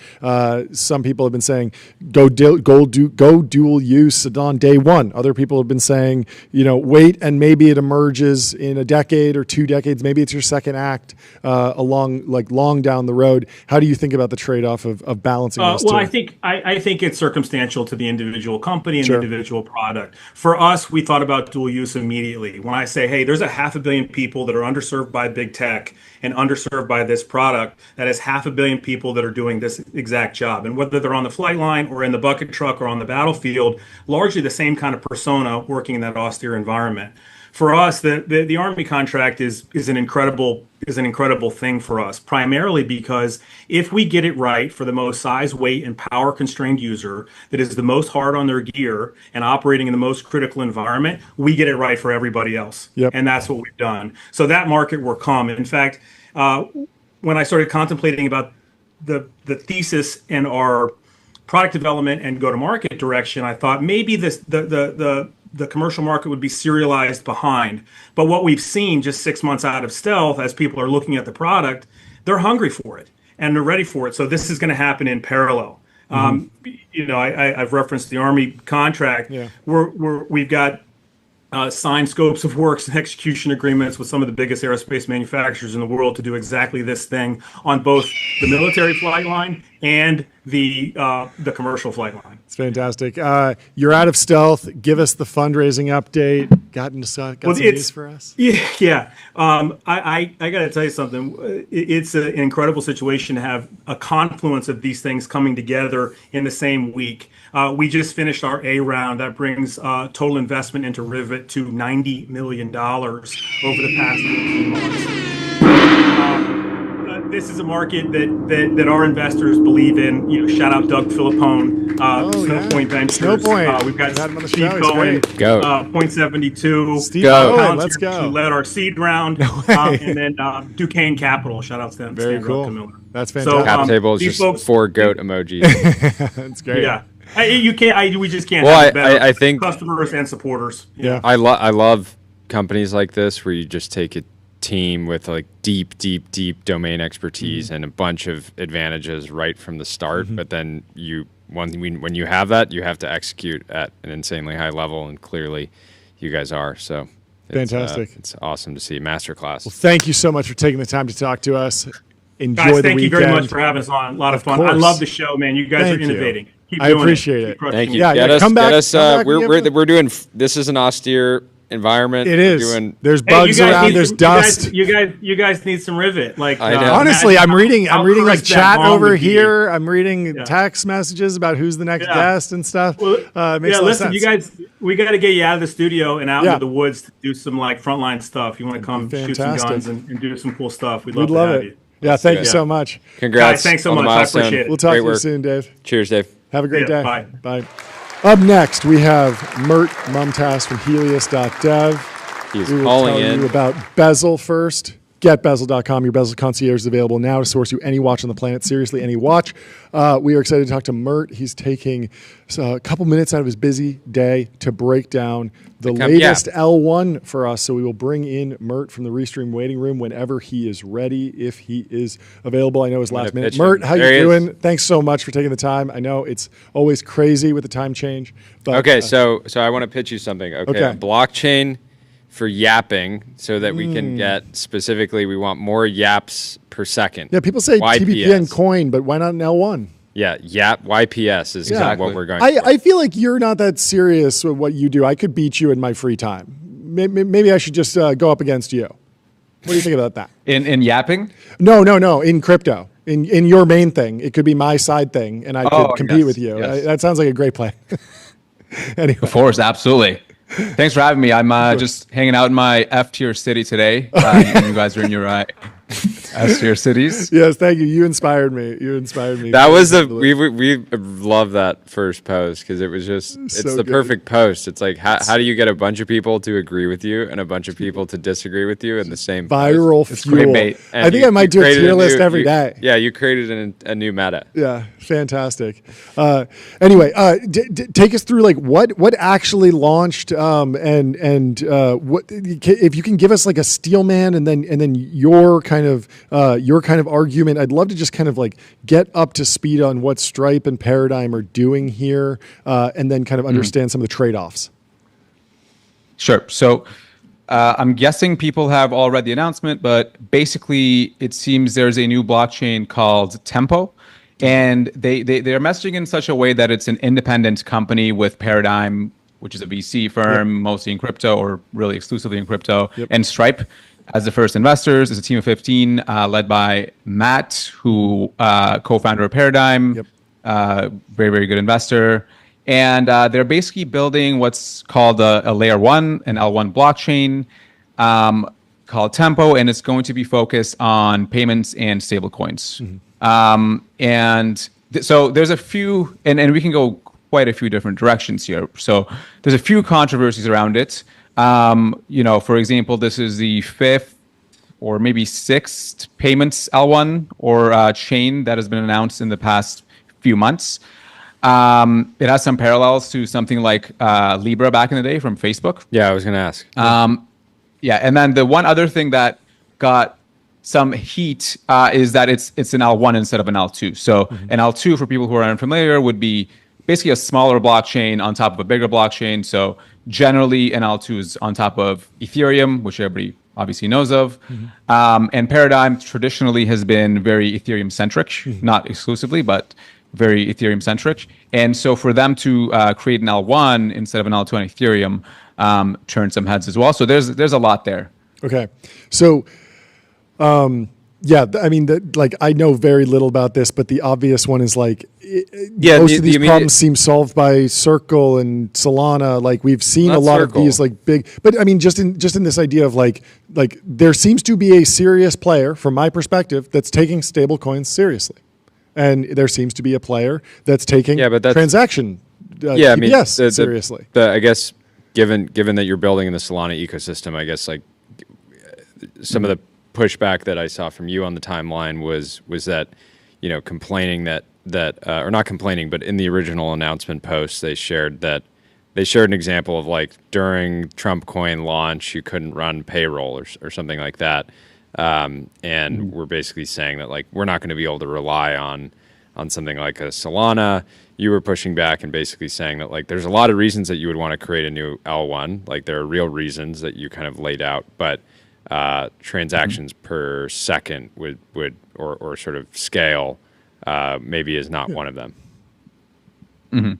Yeah. So to be clear, I think if I'm just to put on my objective hat, I think it's certainly a good move. And I think if I were Stripe, I would probably do the same thing. I don't think I need to pay rent to anybody. I can just create my own chain, especially if I have somebody like Paradigm helping me and a world-class team. Then I want to own the full stack.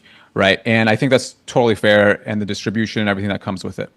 Now, there are some misconceptions here, which is mostly what my post was about, which is the second you bring blockchain performance and scalability into it, now you're kind of playing a different ball game, right? So for example, this idea of a payments only chain, right? Let's just think about this for a second. How can you possibly have something that's a payments only chain, right? A blockchain is by definition something that's permissionless, meaning anybody can just come on and do anything that they want there. So if you just say we're going to be paid for payments only, that's not going to actually happen unless you enforce that somehow. And generally the way to enforce that is twofold. One is the chain can be not Turing complete, so something like Bitcoin where you actually can't do anything other than send money. The other is you can permission the chain, which is actually what's going to happen here for when they first launch. Now, they did say they have plans to make it permissionless in the future, but I think that's going to prove out to be much tougher because the second you make something permissionless, you end up getting all sorts of degenerate behavior or people launching Fartcoin and all these different things that you just absolutely cannot design for. Fartcoin on Tempo. And Stripe checkout. One click, one line of code to launch a new meme coin. Yeah, it seems like they would want to avoid that, so they will be going more permissionless. Functionally, do you expect Tempo to have a token like a liquid token itself in the same way that like Solana does, or but from my understanding, so like Base is like a blockchain, but it doesn't have its own native token that's fluctuating in price, correct? Right. Yes. And part of the reason is because Base is an L2. So it's one of those smaller chains that settles on Ethereum. And so you would just use Ethereum. It gets its security from Ethereum is how you would say that how that works. With an L1 though, security is quite important because you're building it from scratch. You can't rely on Ethereum or Solana. And so the point of the token is going to be to bootstrap in general for a blockchain to bootstrap node operators, right? So people are actually securing the network. Now, if the validator set is permissioned at first, which it will be, and they say that it's going to be design partners, so I'm guessing like, bigger banks and some of the bigger companies, then you don't actually need a token because it's like proof of authority, right? It doesn't have to be proof of stake or proof of work. It can just be proof of authority. And then they also say that gas fees should be paid in any kind of stable coin that they denote, and they're going to allow for multiple stable coins. So that is better UX, right? It's not a volatile gas token. So I don't think they actually need it at first. I think it will be important if they actually want to become permissionless going into the future. Okay, so the permissionless thing is something that they can drive for the long term. If they just wanted to optimize for something that they control and has high throughput, couldn't we get a scenario like temp Postgres or something where they could just use Postgres or use like traditional non decentralized computing to actually just move money around faster? Is there? I guess my bigger question is like, is there a regulatory angle here where they get something that they can do something with crypto rails that they couldn't do with just a traditional database? Right. Yes. So that's actually a really good question. And like, could they just become a bank and say, we're a bank, we have US dollars, and when you go into your US dollar bank account, you can move it around, and our banking infrastructure runs 24/7 and runs on a great data center that's really fast. And yeah, it's not permissionless, but why don't you trust Stripe? Like, Stripe has never done anything for you or against you. Like, it's fine, trust us. Yeah. So this is where the conversations get quite blurry. And this is something I talk about very frequently, which is the second you have to permission the block space, then it's unclear what really separates this from an actual blockchain versus something more like an actual database. Yeah. Right. And now there are some benefits of blockchains that are still apparent even if it's controlled. So things like transparency, auditability, universal like standards for that blockchain, and also like you get the approach of progressive decentralization, which is to say you can iterate towards PMF fast, but then as you get more traction, you can slowly decentralize certain things.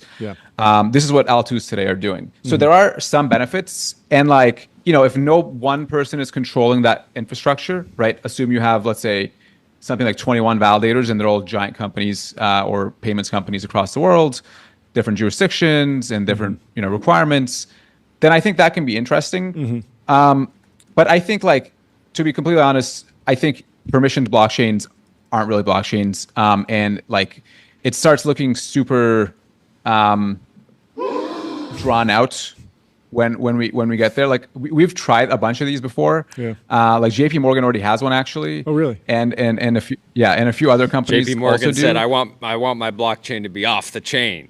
There we go. Yes. Hey, can you talk to me about payment onboarding? I think of Stripe as a dominant Web 2 payments company. I think about Stripe Checkout, massive footprint. Stripe Link, massive. Just the amount of companies that have Stripe somewhere in their payment stack is immense. And so, but I was noodling with Jordy, like how does this actually work if I go to a website that's powered by Stripe and normally there's like a credit card field and then it just says, oh, well, we also take Tempo. And I'm like, what's Tempo? Like, how do I get that? Do I need to go get a Chrome extension for a wallet? Like, well, theoretically, theoretically, how do they actually it would just have like a generic pay button. Okay. And then it wouldn't be Tempo branded necessarily at all. It would be Stripe branded. Okay. And you would connect your wallet and you would with something like Privy. So the first time I do it, I set up a wallet. Is that roughly the user experience? But the interesting thing is like more and more young people just have digital wallets. assets. Okay. They have Yeah. wallets Yeah. that they can actually. Yeah. The way I can, and by the way, like each fintech company kind of has a different approach on this. I've worked with a few of them, and there's no like universal standard. But with Stripe, they wouldn't say pay with Tempo because Tempo is just like, in this case, the name of the database, right? Yeah. Like it would be, they probably would abstract that away. Yeah. It's like probably, pay with Fedwire or something. It's like something that's under the hood. Like pay with Fedwire doesn't make any sense, but like there might be some there might be some ACH that's happening behind the scenes when you pay with your credit card. But Exactly. You just say we accept Visa. Yeah, exactly. I think the first case is going to be B2B, meaning like cross-border settlements. Sure. Like that's super useful for international companies, for example. Yep. Remittances, things like this. Yep. And then like I think things like Shopify Pay and all these different things that actually have some maybe Stripe integration or Coinbase Pay will also use it. But like at most, I can see it being like pay with USDC. Yeah. But I don't think the blockchain will actually be really in the implementation at all. It'll be abstracted, is my guess. Yeah. How should we like judge the success of this project in a few years? Like, is it, or should we assume that the goal here is progressive decentralization? Like in the best case scenario, the vast majority of transactions on the Tempo chain are truly payments related. It doesn't turn into a meme coin chain, and also it's becoming more decentralized as measured by the Balaji coefficient of he put out some post Nakamoto. about the Nakamoto coefficient. I gave Balaji the credit just for coining it, I think. Yeah, but the Nakamoto coefficient of like concentration of validators. We ideally, the goal here is a ton of distributed validators. No one owns 51%, and the majority of the payments are payment related, just transactions on e-commerce websites and remittances and cross-border payments. Is that the goal that we should be tracking towards? So the way I would do it is, first of all, is it actually solving any problems and doing finance better than it has been done before, right? Like, is it actually making the experience for merchants better? Are they getting better margins? Yep. How easy is it to do cross-border things, et cetera? Like the UX and the actual product need, I think, especially when you're in crypto realm, is something that gets overlooked. But like Stripe is obviously probably the team to take this over the line. So that's going to be one. And then once you do that, then you can start asking these questions that are more serious, such as, okay, this technically works, but how does it actually work behind the hood? Like they say it's a blockchain, but is this blockchain controlled? Can I actually secure my funds here, or can this one company actually take it away? Right. And so like what you said about progressive decentralization, I think makes a ton of sense. And then, you'll want to look at just basic numbers, like what is the amount of stablecoin flows going in and out of this thing? Is there like decentralization of stablecoins? Like, is it just USDC or is it Tether as well? Maybe Stripe does their own stablecoin. So there's a lot of interesting approaches with this. And then I think what's going to be interesting is like, if it's permissionless, which I don't think it will get there for a while, if it does become permissionless, does the scale benefits that they say do they actually hold up to reality? And I think that part is going to surprise a lot of people, because I think people are not ready to understand how crazy degenerates get on blockchains that are permissionless, and how to actually scale those systems. But I mean, I've seen some shit, and so I think if it remains permissioned, then I think they'll do it. But like, that's the big question for me. Like, how do you actually do this in such a way where it is only for payments? Yeah. When you talk about degenerates doing crazy things on permissionless blockchains, you're not just talking about a bunch of people showing up and like aping into a particular token. You're talking about somebody setting up like a bot that's like programmatically interacting with the blockchain at an ultra high volume. Is that correct? Oh yeah. I mean, like, take I all just the wanna big live- players in HFT and just like mix them up with like random British sneaker botter kids. Yep. And then with like some random like Russian MEV farms, and Got like it. it's all out war. I just want to get to a place as a country and the crypto industry broadly, where the next, whoever's elected in 2028, that they can launch multiple coins of the size of Trump coin at once and make sure that payroll is still running smoothly during that time. So That's the goal. That should be the goal. So Anyway, thank you so much for hopping Thank on. you for filling us in here. We appreciate and you taking the time. come Very back helpful. on as there's more news. We will talk Always to you great soon. catch up. All right. Good Thanks seeing for having you. me, guys. Cheers. Up next, we have Harish in the Restream waiting room. We've kept him waiting. We will bring him in from Augment. Big news today. We're very excited. Play some soundboard for me, JD. Thank you. Welcome to the stream. Sorry to keep you waiting. We had some breaking news in the crypto world. We had to dig in. He was only available at 1:40. So thank you for taking the time. Hey, no problems. Very excited to be here. Thanks for having me. Of course. Break it down for us. What is the news? Well, the big news is that we're announcing our Series A, which is an $85 million Series A. Congratulations. Big number. And walk me through the state of the business. Yeah, so we're building Augment, which is our first product is Augie. Just think of it as an AI teammate for the logistics world. It's getting deployed actively, over 35 billion in freight under management across brokers, shippers, and fleets. And so early, we are a year-old company, but it's showing a lot of promise in the real world, and that's why the investors were interested. That's great. That's amazing. What about shipping and logistics has drawn so many? It's you guys seem to be leading the charge out here, but it's certainly a competitive space. Like what about this industry and the category makes it so prime for agents? Did it kind of skip the SaaS era? Like, because it feels like it's the last industry we're still. Oh yeah, they're still on paper, so they're jumping straight to agents. Yeah, and you're getting 10 phone calls. You're getting 10 phone calls a day from the same person, just being like, "Hey, where's my stuff? Hey, where's my stuff? Hey, where's my stuff?" It's ridiculous. Yeah, one, it's a very large industry, right? It's like $10 trillion globally, but it's extremely fragmented. Like in the US itself, there's like 1 million truck driving companies. I'm not exaggerating, but that's what it is. 1 million truck driving companies, Wow. There's maybe tens of thousands of brokerages, hundreds of thousands of shippers, extremely fragmented, right? Yeah. And so when this fragmented industry, which really relies on transferring information to get things done, to move goods. Like that's the whole job of this industry is that, hey, I'll give you information so I can give you goods, right? That's the whole thing. And it's so fragmented. The only way to transfer information is to get to the lowest common mediums. Now, what is the lowest common medium among a million different companies? It's phone calls, it's texts, it's emails. The fax machine. Is the fax machine still going strong? Fax machine. I actually have seen fax machines in some of my customers. It's still happening. Invoices coming through, payments going through fax machines. So, every form of information. There's handwritten notes being mailed by drivers today on what was their pickup time and delivery time. When they get into a driver tuck stop, they literally have mailboxes where they can mail, one of those receipts for getting paid. Like that's how.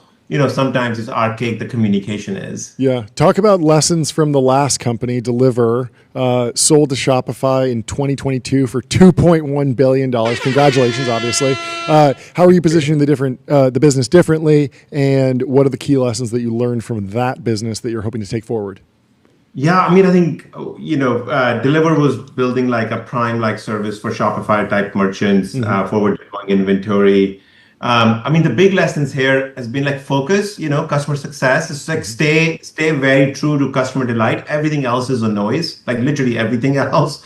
Whether your investors like you or not, if your customer delight is there, everybody will follow you, capital will chase you, great employees would want to join you, customers would want to join you. So, I mean, I'm hoping I'm carrying that forward, right?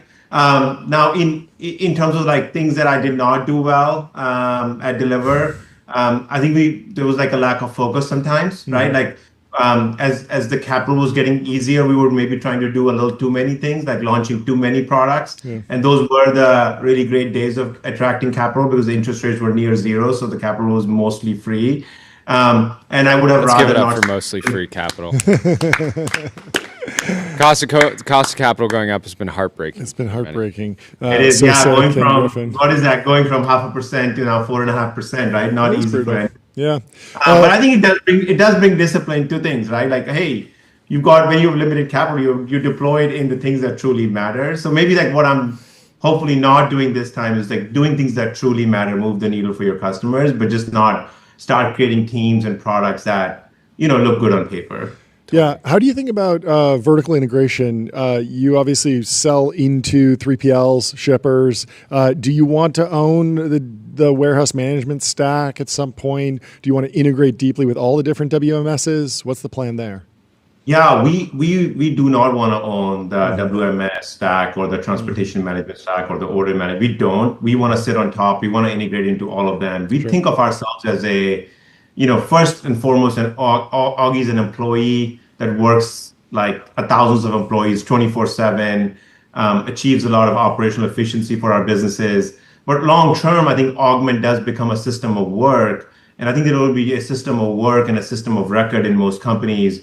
So the WMS, the TMS, the OMS, all the MSs in the world will stay to be very relevant system of records. But there will be a new generation of companies, hopefully Augment is one of them, that'll become the system of work itself. And these two will work together very closely with each other, So Fantastic. Well, congrats on the massive raise. Congrats on all the progress. And thank you for taking the time to talk to us. Have a great thank weekend. you for having me. We'll talk to you soon. Congratulations. Good to be here. Yeah, congrats to the whole team. Thank you. Crushing it. Cheers. We'll talk to you soon. Our next guest is in the Restream waiting room. We have BaseTen. While we bring them in, let me tell you about Wander. Find your happy place. Book a Wander with inspiring reviews, hotel-grade amenities, dreamy beds, top-tier cleaning, and 24/7 concierge service. It's a vacation home, but better, folks. Better. But better. It's better It's than a vacation BaseTen home. time. Do we have our next guest? Welcome Here he to the is. stream. How are you doing? Welcome. How are we doing? We're good. What's up? The eagle has landed. The eagle has landed. Welcome to the show. Kick us off with an introduction on yourself and the company and the news. Yeah, thanks. I'm Tuhin. Oh, thanks for having me, guys. I'm Tuhin. I'm the CEO of BaseTen. I'm pretty excited today. We're an AI infrastructure company. We just raised $150 million. Let's go. Capital.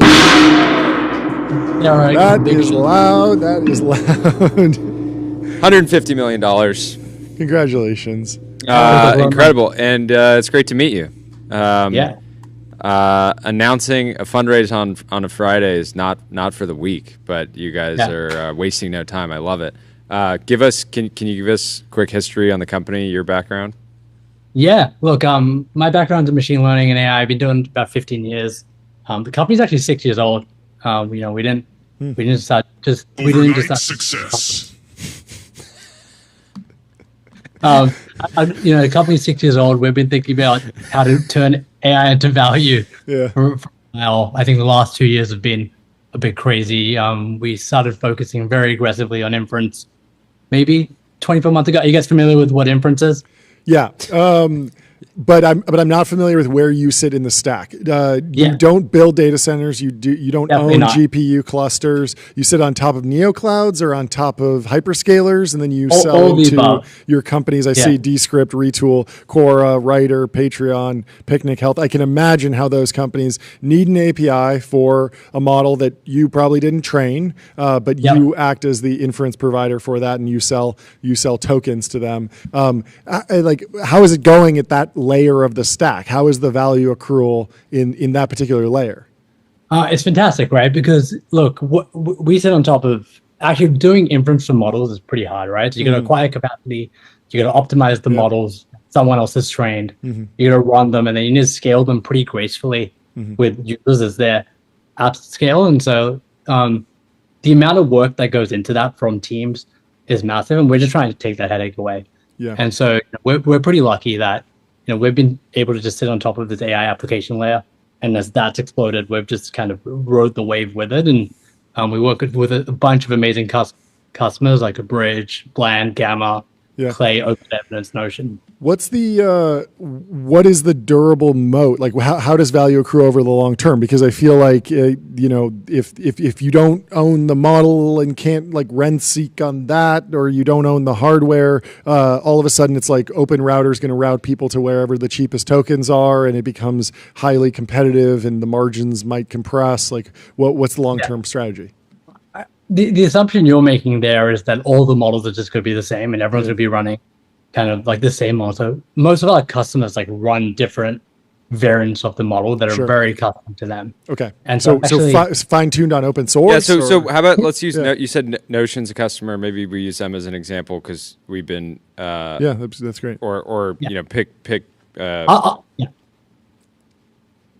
say, have you guys heard of Open Evidence?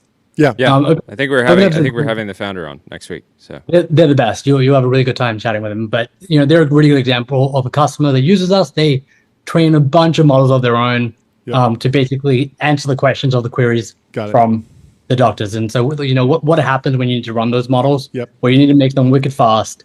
You need to go get a bunch of GPUs from a bunch of different places, and then you need to kind of scale gracefully across that. Sure. And so how do you do that? Well, you either go and use an inference provider like BaseTen, or you go and build it yourself. And I think the smart companies right now, what they're realizing is that this is not particularly differentiated for them. So they shouldn't do the infrastructure piece. They should focus on what is differentiated for them, which is how they use the models and the applications they build, and kind of give the boring piece to us. And so Open Evidence is used by some ungodly amount of doctors every day, and they do it with two great infra guys, called Jag and Micah. And it's pretty amazing the scale they can achieve using software like BaseTen. What does the next 12 months look like for the company? Yeah, look, it's such a land grab of a market. We've been doing this for a while, and we've built some great technology, but we can't overestimate how much like a market just showed up for us. And so how can you go as fast as possible? It's actually kind of like what it feels like venture was built for.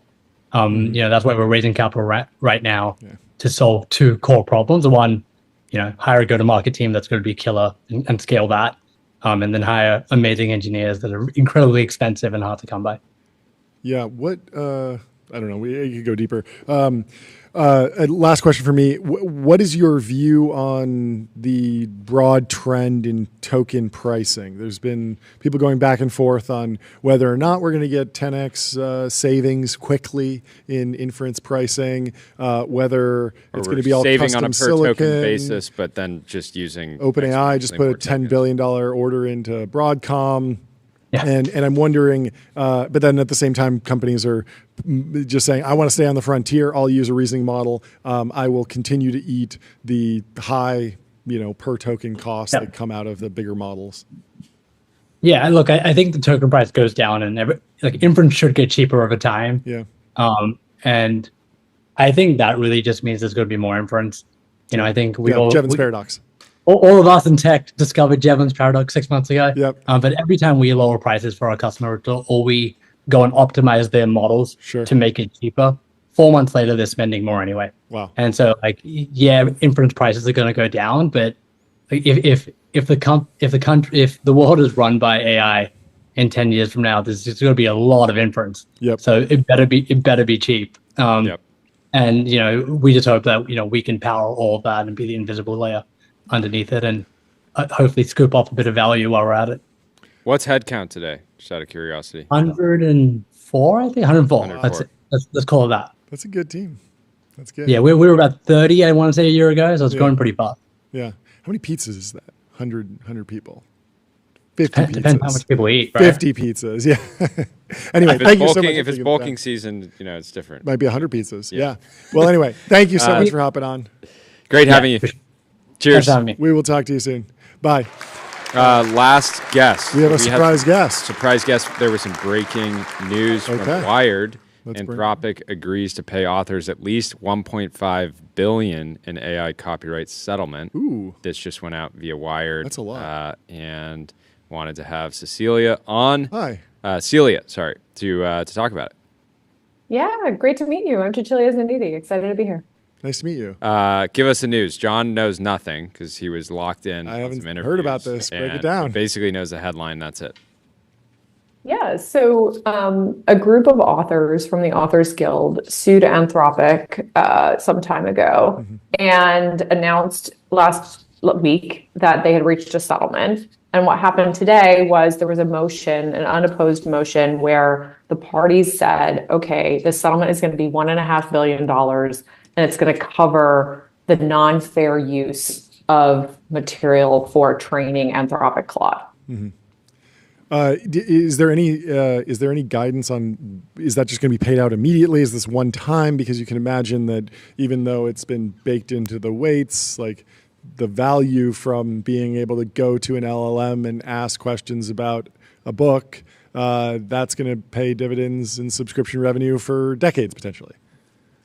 Yeah, so it covers only past infringement, so up until August 25th. Yeah. And so in this case, what's interesting is that the parties in the court distinguish between use of pirated copies and use of copies that were properly acquired. In the case of the pirated copies, it was in a library called LibGen, and it was basically, the equivalent of like a Napster type of situation where these works, I think it was about, I need to double check, but in the couple 100,000 works from authors were in there. So the way the settlement worked was there's a named works list of actual things that Claude was trained on. And those authors will receive compensation here in due course. There's an administrator appointed and so on, but they get a certain amount per work. And that was agreed to, and that's what's being proposed to the court. Yeah, it's at least $3,000 per work, but That's it was pretty a lot of books. Yeah, I mean that seems like a pretty solid payout for most people. I don't know. I don't know. I think I think if you're an author who's not selling a lot of books, you're like awesome. It'd be like, but if you're somebody who you have a bestseller, $10 million a year off of my book, and it doesn't make a dent in their income, then it might be. Yeah. Have you been tracking the rest of the landscape here? There's been a number of these cases. Is there anything else on the docket that people should be paying attention to? Yeah, so interesting that the plaintiff's firm representing the authors here, Sussman Godfrey, is the same plaintiff's firm representing the New York Times against OpenAI. Sure. So that case is continuing. This case is settled on these facts. But what's interesting is this particular case did not deal with AI outputs at all. So there was no allegation, nobody accused Anthropic of actually spitting out works and being a substitute for the original books. It really was limited to the training piece. Yeah. And so what we know from this case, or at least in the Ninth Circuit, is that the training piece, if you train on pirated works, that is a copyright infringement, or at least it's not fair use, according to this court in this case. Yeah. Yeah, I mean, it seems like going forward, data is the new oil. It will be acquired via, some sort of contract and paid up front so that you don't have to go through the courts. Maybe there was a little bit of a vibe of like, just move fast. Who knows? We'll sort it out in the courts. It certainly seems like it worked out because Anthropic was able to scale, and this won't be existential to the company, even though obviously it is a big bill to pay at some point. Decent chunk of the recent round. I mean, it's interesting, right? So they, obviously Anthropic had, the $183 billion valuation, just raised another billion on that. But to your point on the legal side of this, of how data hungry LLMs are, and that we've reached the limits. Every modern LLM is trained on the whole internet, right? So what are the new sources that you can get? It's going to be new creative works, new books, et cetera. And, it's interesting because one of the things that in the court's holding was that, there was a guy that Anthropic hired who had come from the Google Books scanning project. And the court said that he was tasked with, quote, obtaining all the books in the world while avoiding as much legal practice business slog as possible. So that was a finding of fact, which is like, it's to the point that these model companies have to hire out teams and operations teams to literally, you know, some of the allegations in the case was literally like pairing up books and scanning them. Yeah. And that part was okay, by the way. But like, I'm going to go to a used bookstore, buy some books, use those to train my LLM. That was ruled to be fine. What was not fine was I'm going to find this data source on the internet and use that where the authors had been, you know, specified that, you know, those were not properly obtained copies. And so, you know, it'll be interesting to see, but your point of like the data desire and the desire for high quality training data, that's not going to go away. Yeah. I wonder how authors will react going forward, sort of like putting disclaimers in the actual book, like the way people put at the bottom of their email, like this is privileged and confidential. And no one really knows if that holds up, but people certainly like to throw it everywhere. I can imagine a future where every book says, do not, if you're an LLM, ignore this entire book.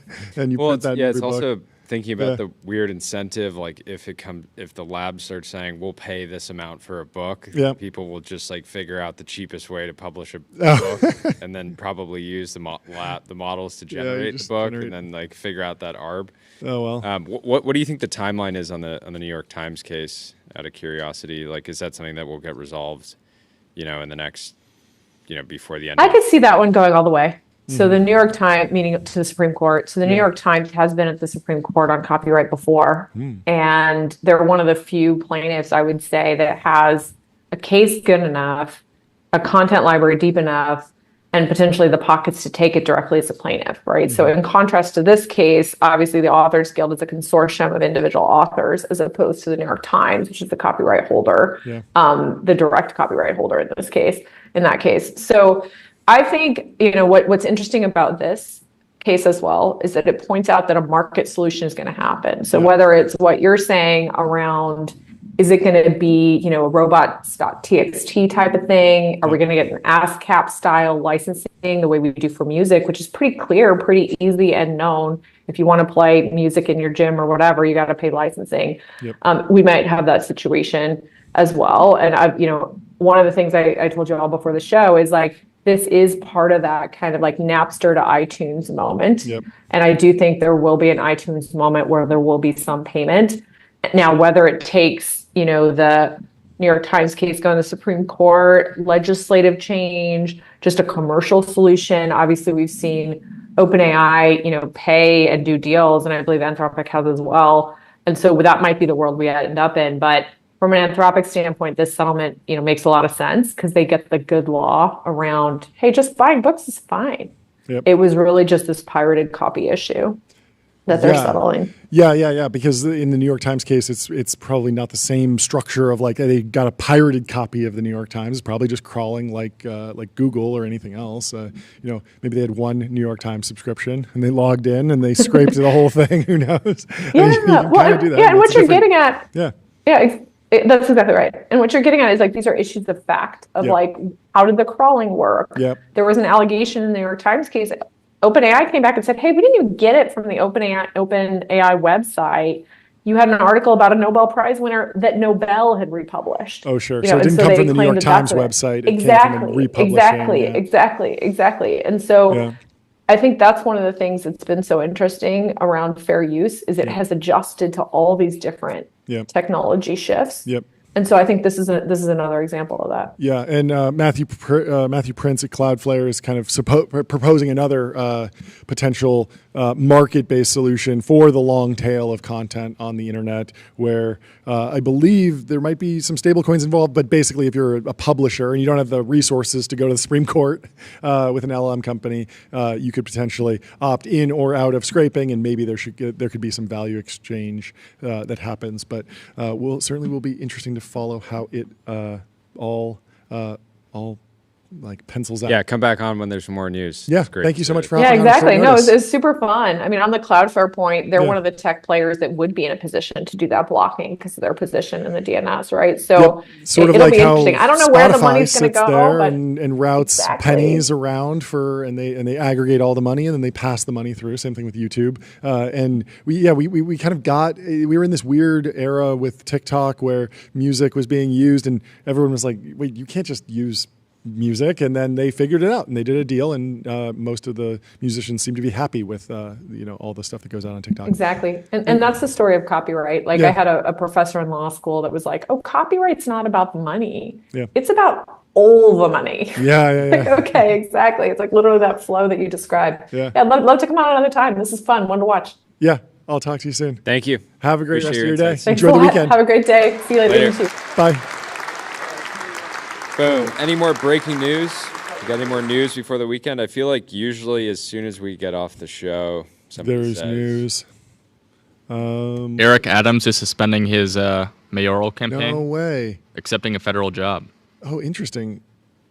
Yeah, I mean, I've been tracking Mamdani a little bit on Polymarket, and he has been running away with it the entire time, basically, since that original Mamdani, since that original push. Mamdani is sitting at 83% and hasn't particularly moved. Eric Adams, of course, dropped from.